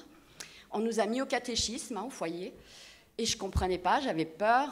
On nous parlait d'un Dieu punisseur. Bon, c'était un peu compliqué. Donc j'ai refusé d'y aller, je ne comprenais pas, puis je ne comprenais pas pourquoi on m'avait baptisée. Et quand je regardais la nature, j'étais très solitaire. Quand je regardais la nature, je me disais, quand même, un Dieu punisseur, pour moi, enfant, ça correspond à un Dieu qui est méchant. Comment il a fait pour faire toutes ces belles choses, quand même? Parce que je regardais, c'est joli, quand même, autour. Hein. Et bon, la vie a passé comme ça. Donc, j'ai hérité, du coup, d'un caractère entier. J'étais très directe, sans diplomatie, et j'aimais pas les injustices, donc j'allais vite me battre, comme je savais faire, du coup. Quand je voyais des enfants ou des personnes qui ne savaient pas se défendre, et ben voilà, j'allais les défendre. Ça m'a valu quelques problèmes, d'ailleurs. Dans ma vie, ensuite, j'ai été mère très tôt. C'est ce que je voulais, faire une famille. Je pensais que j'allais reconstruire avec ça. Et quand j'ai accouché de ma fille, je ne voulais pas vous le dire, mais je vais vous le dire quand même, la sage-femme m'a demandé son prénom. J'avais choisi le prénom. Le papa n'était pas encore là, présent. Et il y a quelqu'un dans l'oreille qui m'a dit « Tu l'appelles Rebecca ». Donc c'était quand même presque une injonction. Par 2 fois. Mais j'ai dit « Mais qu'est-ce qui se passe encore ?» J'avais déjà entendu cette voix petite. Et j'ai dit « Mais non, je ne vais pas l'appeler Rebecca, parce que j'étais une rebelle, bien sûr. Hein. » Et ben ma langue, elle s'est enroulée comme quand on bégaye, et je l'ai bien appelée Rebecca. Voilà. Et je savais même pas, je connaissais pas ce prénom, etc. J'ai su plus tard la signification de ce prénom que j'ai partagé avec ma fille. Elle savait pas non plus ce que ça voulait dire. Et plusieurs fois dans ma vie, je pense que Dieu m'a attrapée, m'a relevée, parce que je fonçais dans les portes, j'étais toujours au contrôle de tout. Il fallait que je contrôle tout. Je suis quelqu'un de très dynamique, je pense que je suis à la limite de l'hyperactivité. J'ai tout fait de mes petites mains, enfin c'est ce que je croyais. Mais quelque part, au fond de moi, je savais qu'il y avait quelqu'un qui régissait tout ça. Et quand j'étais gosse, je me disais que si je connaissais cette personne un jour, eh ben, je me baptiserais comme je le voudrais, moi. Et pas comme eux, ils m'ont baptisée alors qu'il y avait rien quoi, dans cette famille, que de la violence. Bon, les années ont passé comme ça. Fin 2023, j'accompagnais une personne de ma famille depuis déjà des années qui était esseulée, âgée, malade et en fin de vie. Et il a été hospitalisé pour ces derniers jours, donc je l'accompagnais à l'hôpital. Et sa famille est arrivée, c'est un peu houleux, donc je n'ai pas voulu m'emporter.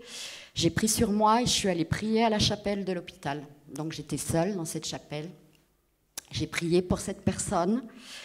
Et quand j'ai lu la page de la Bible du jour ouvert, je ne sais pas ce qui s'est passé en moi. J'ai eu comme je ne sais même pas l'expliquer. Je me suis effondrée, comme une gamine. J'étais fatiguée, usée de la vie que j'avais eue. J'étais brisée. Et je ne sais pas pourquoi, j'ai demandé à Dieu, à genoux, dans la chapelle, de pardonner mes fautes. Pardon pour tout ce que j'avais fait, je l'avais cherché ailleurs. J'avais une vie cabossée, violente. Bon, heureusement, je n'avais pas été violente ni avec mes enfants, ni mon entourage, ni dans ma profession, que j'ai choisie peut-être pas par hasard non plus. Voilà. Mais en moi, j'étais tout le temps en colère, etc. Et je lui ai vraiment demandé pardon. Et pardon parce que je l'avais cherché ailleurs, alors que je savais qu'il était là. Je ne sais même pas pourquoi j'ai dit ça. Et au moment... j'ai pleuré comme une gosse. Hein. Et quand je me suis relevée, je lui ai demandé d'intervenir dans ma vie. Et c'est un mot que j'aime beaucoup maintenant. Intervenir dans ma vie. Et au moment où je suis repartie, je me dirigeais vers la sortie et j'ai senti une présence très forte derrière moi. Je me suis retournée, j'ai voulu avancer. Ben, j'avais comme un mur, en fait, alors que le mur était à 2 mètres, ce mur blanc-là. Et j'ai senti un souffle qui a pénétré mes narines, ma bouche, parce que ma bouche était ouverte, j'étais choquée, et qui a pénétré à l'intérieur de mon corps. Je pense que ça a duré quelques secondes, mais j'étais vraiment sous le choc. Ben, je me suis dit, il y a un tuyau d'extraction, mais à la verticale comme ça. Moi, je mesure 1,58 m, hein, je ne suis pas bien grande. Ça a vraiment passé par mes narines. J'ai dit, mais c'est pas possible. Alors, je regarde en haut, à droite, devant, derrière. Il n'y a pas de tuyau, il n'y a pas de soufflerie. Quelquefois, hein, voilà. Et là, dans ma tête, c'est allé très vite, parce que je lisais un peu la Bible de temps en temps à ma convenance. Hein, je priais selon mes besoins. Et ça m'a rappelé quelque chose. Et j'ai même parlé à voix haute. Je me suis dit, bah, heureusement qu'il n'y a personne, mais bon. Je me suis dit, mais Seigneur, c'est toi? Puis je me suis dit, mais n'importe quoi. Je suis repartie, je ne sais même pas comment je suis rentrée chez moi. J'étais sous le choc. J'ai sauté sur ma Bible, j'ai vérifié. Et là, j'ai vraiment compris que j'avais fait un cœur à cœur avec le Consolateur. Et c'est vrai que j'étais consolée. Excusez-moi. J'étais consolée. J'avais une paix en moi que je n'ai jamais connue, cette paix. Jamais. Et je l'ai toujours aujourd'hui. J'avais un feu brûlant et une joie qui me portait. J'aurais pu monter le Mont Blanc, je pense. Et pourtant, j'étais quelqu'un d'énergique toute ma vie. Hein. Je me suis bien fatiguée, mais j'étais au contrôle, il paraît. Il paraît que j'étais au contrôle. Eh ben, non. Et cette paix, elle ne m'a jamais quittée. Je me répète, hein, je suis désolée, je suis dans l'émotion, moi je suis une passionnée. De ce jour-là, je ne savais pas quoi faire avec ça. J'en ai parlé à mon conjoint. Je lui ai dit, tu vas te moquer de moi. Mais bon, à ma fille. Bon, elle ne s'est pas moquée de moi. Mais bon, je ne savais pas quoi faire avec ça. C'était compliqué. Par contre, quand je lisais la parole, elle m'abreuvait. Je m'en nourrissais. Pourtant, ça faisait 28-30 ans que je prenais quand même des notes. J'ai omis de vous le dire, ça. Je notais, je lisais la Bible. Enfin, épisodiquement, hein, ce n'était pas non plus régulier. Et là, ça m'a sauté au visage, ce qui m'est arrivé. Et là, effectivement, j'ai bien compris, quand Jésus dit dans Matthieu 11, 28, « Venez à moi, vous qui êtes chargés, qui êtes fatigués, et je vous donnerai le repos. » Mais il m'a vraiment, vraiment apaisé, donné le repos. Et je ne le remercierai jamais assez. J'ai lâché sa main souvent, hein, je savais qu'il était là au fond de moi. Et là, je ne lui lâcherai plus la main, ça c'est sûr. Donc j'ai commencé à prier différemment. Et quand je lisais la Bible, j'avais l'impression qu'il y avait un puzzle dans ma tête de compréhension. Je ne dis pas que je comprends tout, c'est pas vrai. Hein. Ah ouais, loin de moi, et j'espère pouvoir arriver à comprendre un peu plus. Hein. Le Seigneur m'enseignera. C'était étrange, j'étais moi sans être moi. Et même ceux qui me connaissent, je pense qu'ils ne me reconnaissaient pas. Voilà, j'étais quelqu'un de plus calme, plus posé, pondéré, réfléchi. Donc moi, je suis une fonceuse, hein, je fonce dans le mur. Voilà. Et là, j'ai demandé au Père, vraiment, j'ai prié naturellement, selon la volonté du Père, et pas comme je le faisais, selon mes petits besoins à moi, voilà, égoïstement, orgueilleusement, qui me mène vers une église. Il fallait que je trouve une église, vers des frères et sœurs qui marchent dans la vérité. Il fallait que je partage ça avec quelqu'un. Je ne pouvais pas rester comme ça, seule. Et quelques semaines après, en me promenant à Chambéry, j'ai entendu un chant de louanges que je connaissais, puisque j'écoutais depuis 1 an ou 2 des louanges. Et plus je m'approchais, plus ce chant me transperçait le cœur. Et c'était Annabelle, qui était place des éléphants à Chambéry. Donc je me suis approchée d'elle, j'ai même chanté. Mon compagnon, j'ai dit, n'aie pas honte. Enfin, bon, je suis un peu... Voilà. Spontanée. Et j'ai demandé à Annabelle, mais tu es de quelle église, etc. Elle m'a présenté l'église Actes, elle m'a invitée à y venir. J'étais vraiment en joie, etc. Mais je ne sais pas si c'est mon orgueil ou je ne sais pas, quelque chose qui m'a retenue. J'ai prié pendant des semaines la volonté du Père, à savoir s'il voulait qu'il me conduise ici. Parce que j'avais peur de tomber dans une église qui me convenait pas. Voilà. Bon, je ne sais pas pourquoi. Et quelques semaines après, j'avais demandé au Père un signe s'il voulait que je vienne à cette église-là, l'église Actes. Quelques semaines après, pareil, à Chambéry, j'étais toujours avec mon compagnon, je me promenais sous les portiques et de loin, j'ai vu arriver un jeune homme. Je le cherche. Bon. Et il était à 400 mètres, je ne connaissais pas cette personne, c'était Clément. Et en voyant son visage, mon cœur s'est transpercé encore une fois.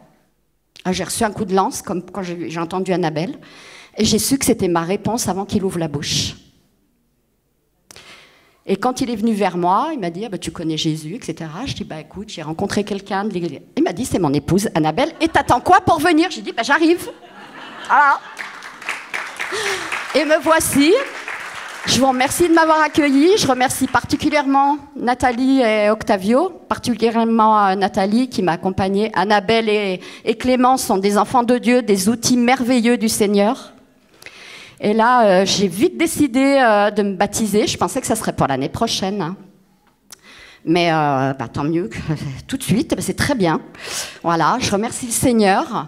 Et soyez bénis et merci de m'avoir accueilli. J'espère être digne de servir le Seigneur et de ne plus jamais lui lâcher la main. Parce que là, mon baptême, c'est définitif. Je ne serai plus désobéissante. Et soyez bénis. Merci.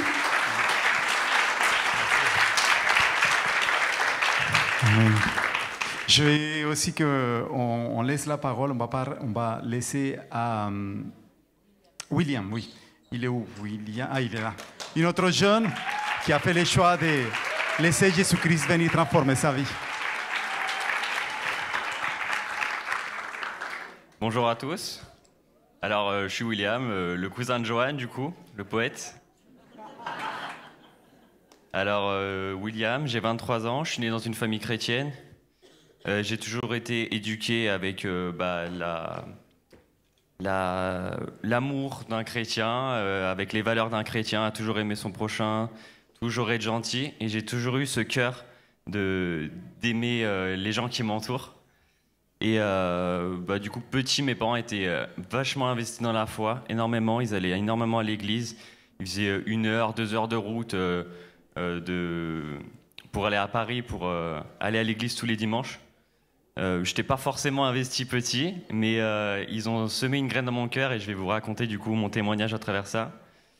À l'âge de 13 ans, j'ai fait mon premier acte de foi. J'ai eu une énorme douleur début décembre au ventre et j'ai commencé à vomir, me sentir pas bien. Et j'ai dit à mes parents que j'allais pas bien et ils m'ont juste dit c'est rien, c'est juste une gastro, ça va passer. On a les vacances demain, tu nous laisses tranquille. Du coup j'ai fait ok, mais je sentais que j'étais pas bien et j'avais besoin d'une réponse. Et en pleine nuit, je les réveille, je leur dis maman, papa, je crois que j'ai une appendicite. Ils me disent retourne te coucher. On a les vacances demain, on va pas t'emmener à l'hôpital aujourd'hui. Du coup j'ai dit ok et je me sentais tellement pas bien, j'ai fait j'avais appris l'huile sainte, l'huile d'onction, que mes parents, ils en parlaient à l'église. Et j'ai fait cet acte de foi, je suis descendu dans la cuisine, j'ai pris de l'huile de tournesol, je me suis mis à genoux, je m'en suis mis sur le ventre et j'ai dit Jésus, tu me protèges de la mort. Je suis resté du coup, on est parti en vacances, j'étais écroulé, j'étais pas bien, je vomissais de l'acide, et je suis resté 1 semaine et demie au lit. Et au bout d'un moment, mes parents, ils ont compris qu'il y avait un truc qui était bizarre. Et le 24 décembre, ils m'emmènent aux urgences. Et j'avais une péritonite généralisée. Et le médecin et tout m'a opéré. Ils m'ont dit c'est un miraculé. On ne sait pas comment il a fait pour tenir debout et résister autant. Et j'ai été guéri.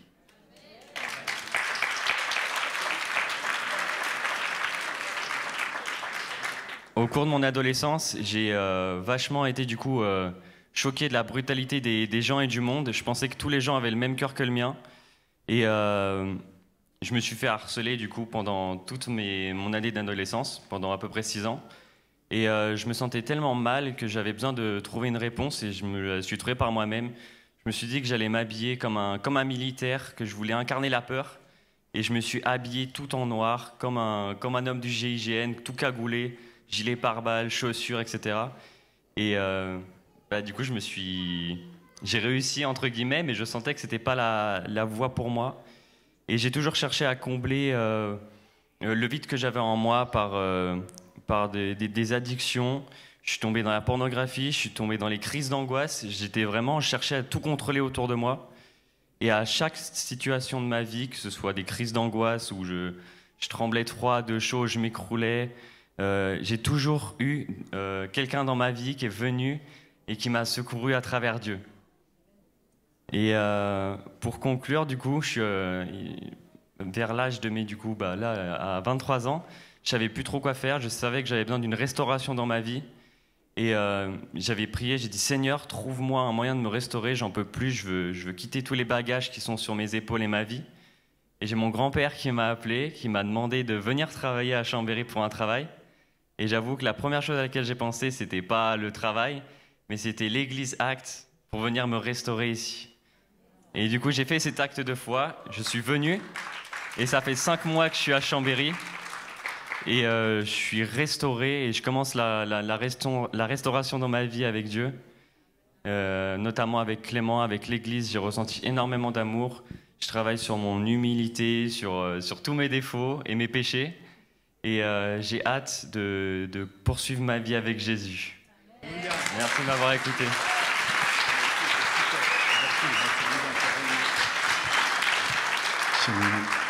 Dieu va t'accompagner, je suis sûr que le Seigneur va te donner la victoire sur chaque étape. Amen. On va laisser maintenant à nouveau à Yacine et maintenant c'est Ali Reza qui va passer. On va les accueillir.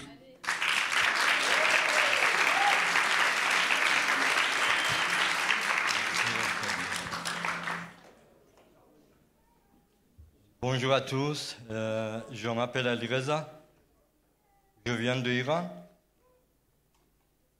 Je suis heureux d'être dans ce lieu sacré parmi vous. Aujourd'hui est le plus beau jour pour moi, car je m'unis à Dieu. Quand j'avais tout perdu, j'ai ressenti la présence de Dieu dans l'Église. J'ai compris que seul le Christ pouvait remplir mon cœur d'espérance et de paix et de tranquillité.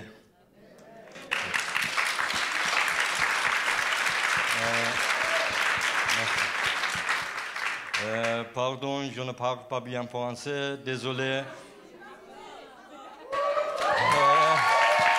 Merci. Merci beaucoup.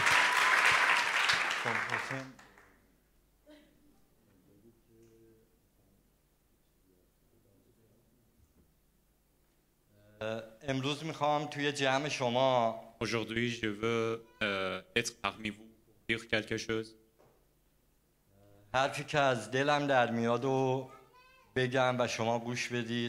Le mot qui vient de mon corps et vous écoutez. La première jour que je suis venu ici à cette église, فکر نمی‌کردم که یه روز اینجا وایسم و در مقابل خداوندم بتونم اینقدر راحت صحبت کنم. Je pensais pas que ce jour-là, je reste ici, je parle devant le Dieu et devant le monde. و این دستایه عشق و محبتی بود که از شما خانواده اکت دیدم و امروز خدامو شکر میکنم. Et ces tous sont à cause de vos accueillances et vos amours à moi. Et je bénisse le Dieu que من توی کشوری بزرگ شدم و با یه دینی بزرگ شدم. J'ai grandi dans un pays et avec une religion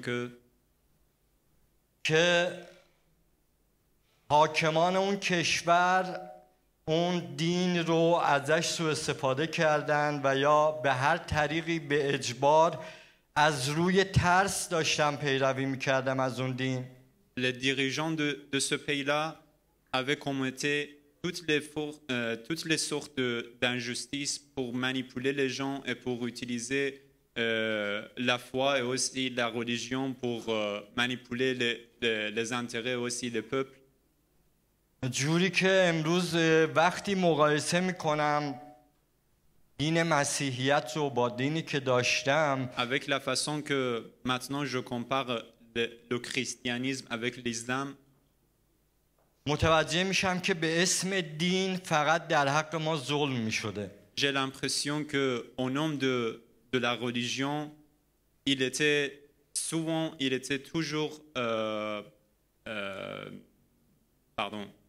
toujours les personnes qui faisaient mal à nous.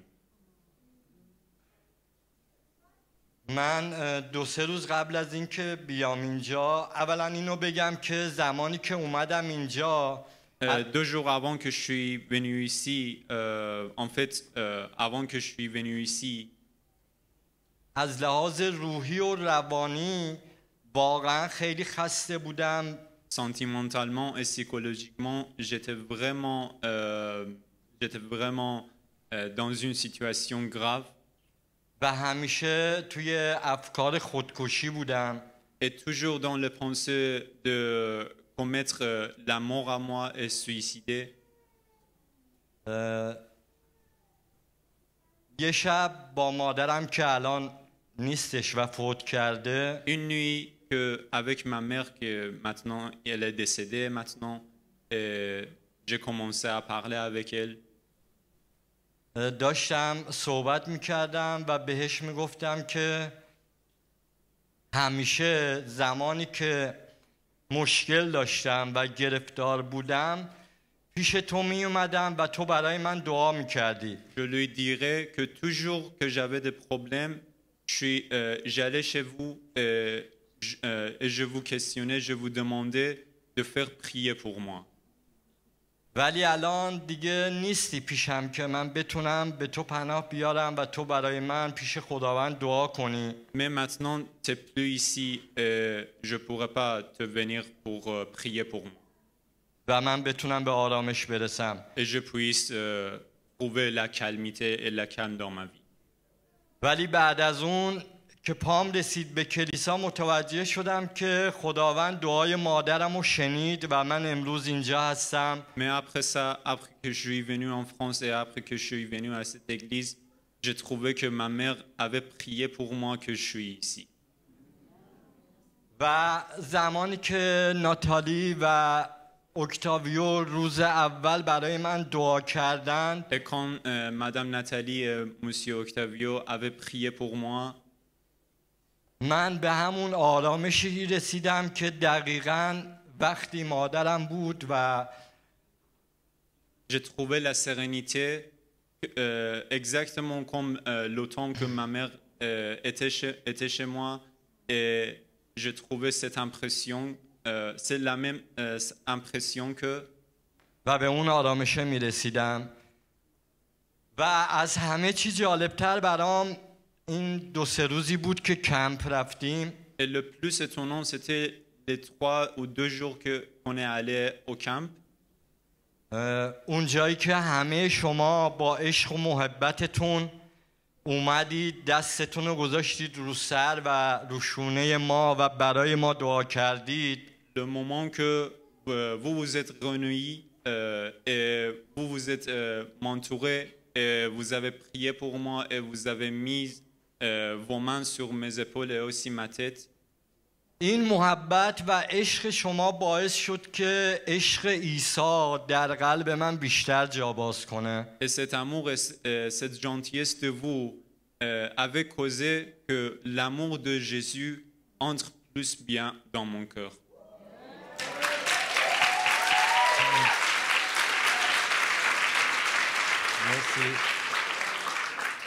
و از همه چی جالبتر که امروز خودم وقتی فکر میکنم واقعا گریم میگیره. Et le plus étonnant qu'aujourd'hui j'y pense et je commence à pleurer, c'est que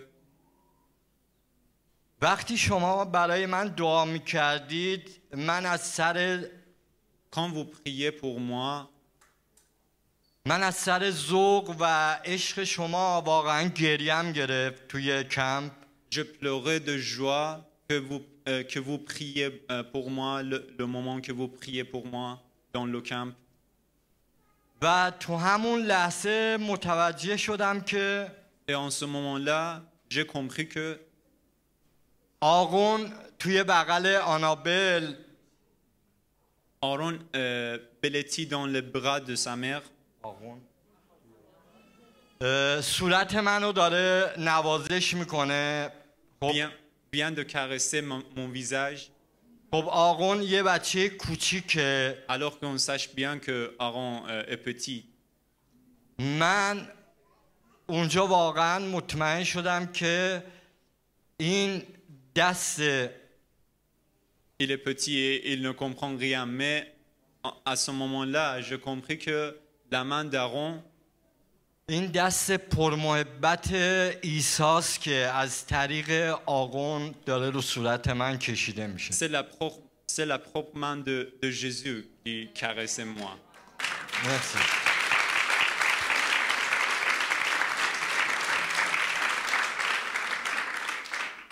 Alléluia, Seigneur.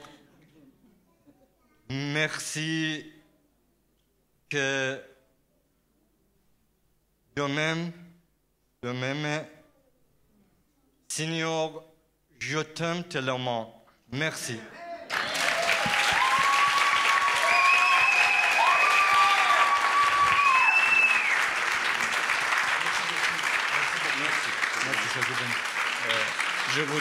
Je voudrais m'excuser si j'avais pas fait la traduction bien. Je m'excuse. Merci à toi, merci pour...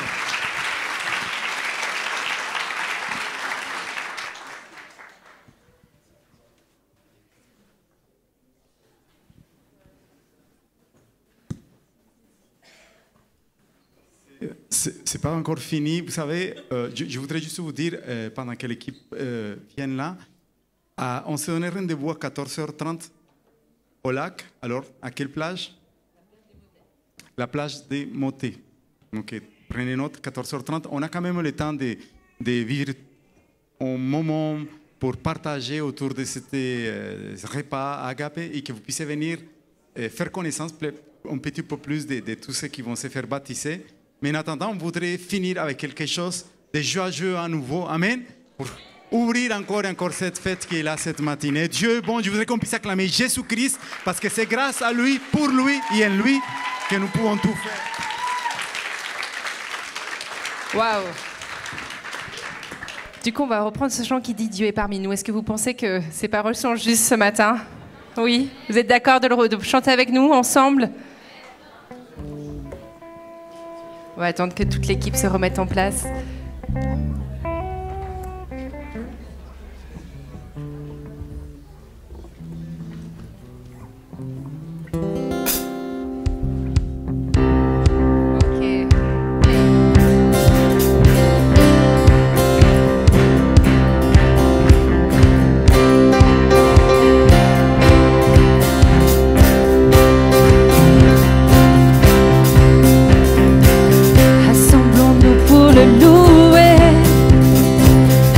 Notre Dieu, faisons monter nos voix pour élever sa majesté, il est là.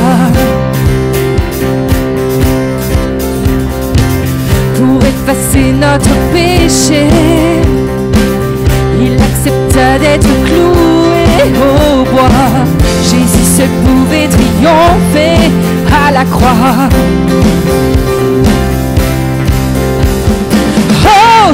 Célébrons ses louanges, accueillons sa présence, Dieu est parmi nous. Oh, bénissons le Seigneur, proclamons sa grandeur, il est parmi nous. Dans nos cœurs il s'est révélé, par son esprit il vient guider nos pas, pour nous donner la liberté ici-bas.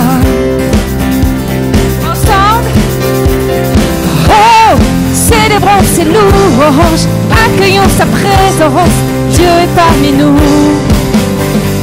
Oh, bénissons le Seigneur, proclamons sa grandeur, il est parmi nous. Oh, oh, célébrons ses louanges, accueillons sa présence, Dieu est parmi nous. Oh, bénissons le Seigneur, proclamons sa grandeur, il est parmi nous. Tous les peuples et les nations, dans chaque génération, proclameront son saint nom.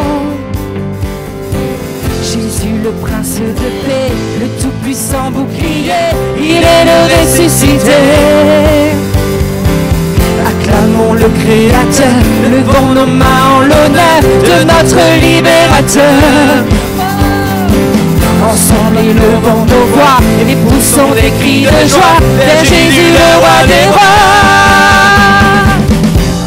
Célébrons ses louanges, accueillons sa présence, Dieu est parmi nous. Oh, bénissons le Seigneur, proclamons sa grandeur, il est parmi nous. Oh, célébrons ses louanges, accueillons sa présence, Dieu est parmi nous. Oh, bénissons le Seigneur, proclamons sa grandeur, il est parmi nous. Une dernière fois. Oh, oh, célébrons ses louanges, accueillons sa présence, Dieu est parmi nous. Oh, bénissons le Seigneur, proclamons sa grandeur, il est parmi nous. Il est parmi nous. Amen.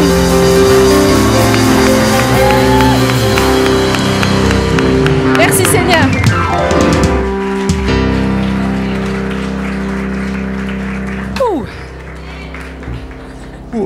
Nathalie, comment va se dérouler l'agape? Alors, on va enchaîner tout de suite. Je voudrais juste que deux personnes puissent m'aider.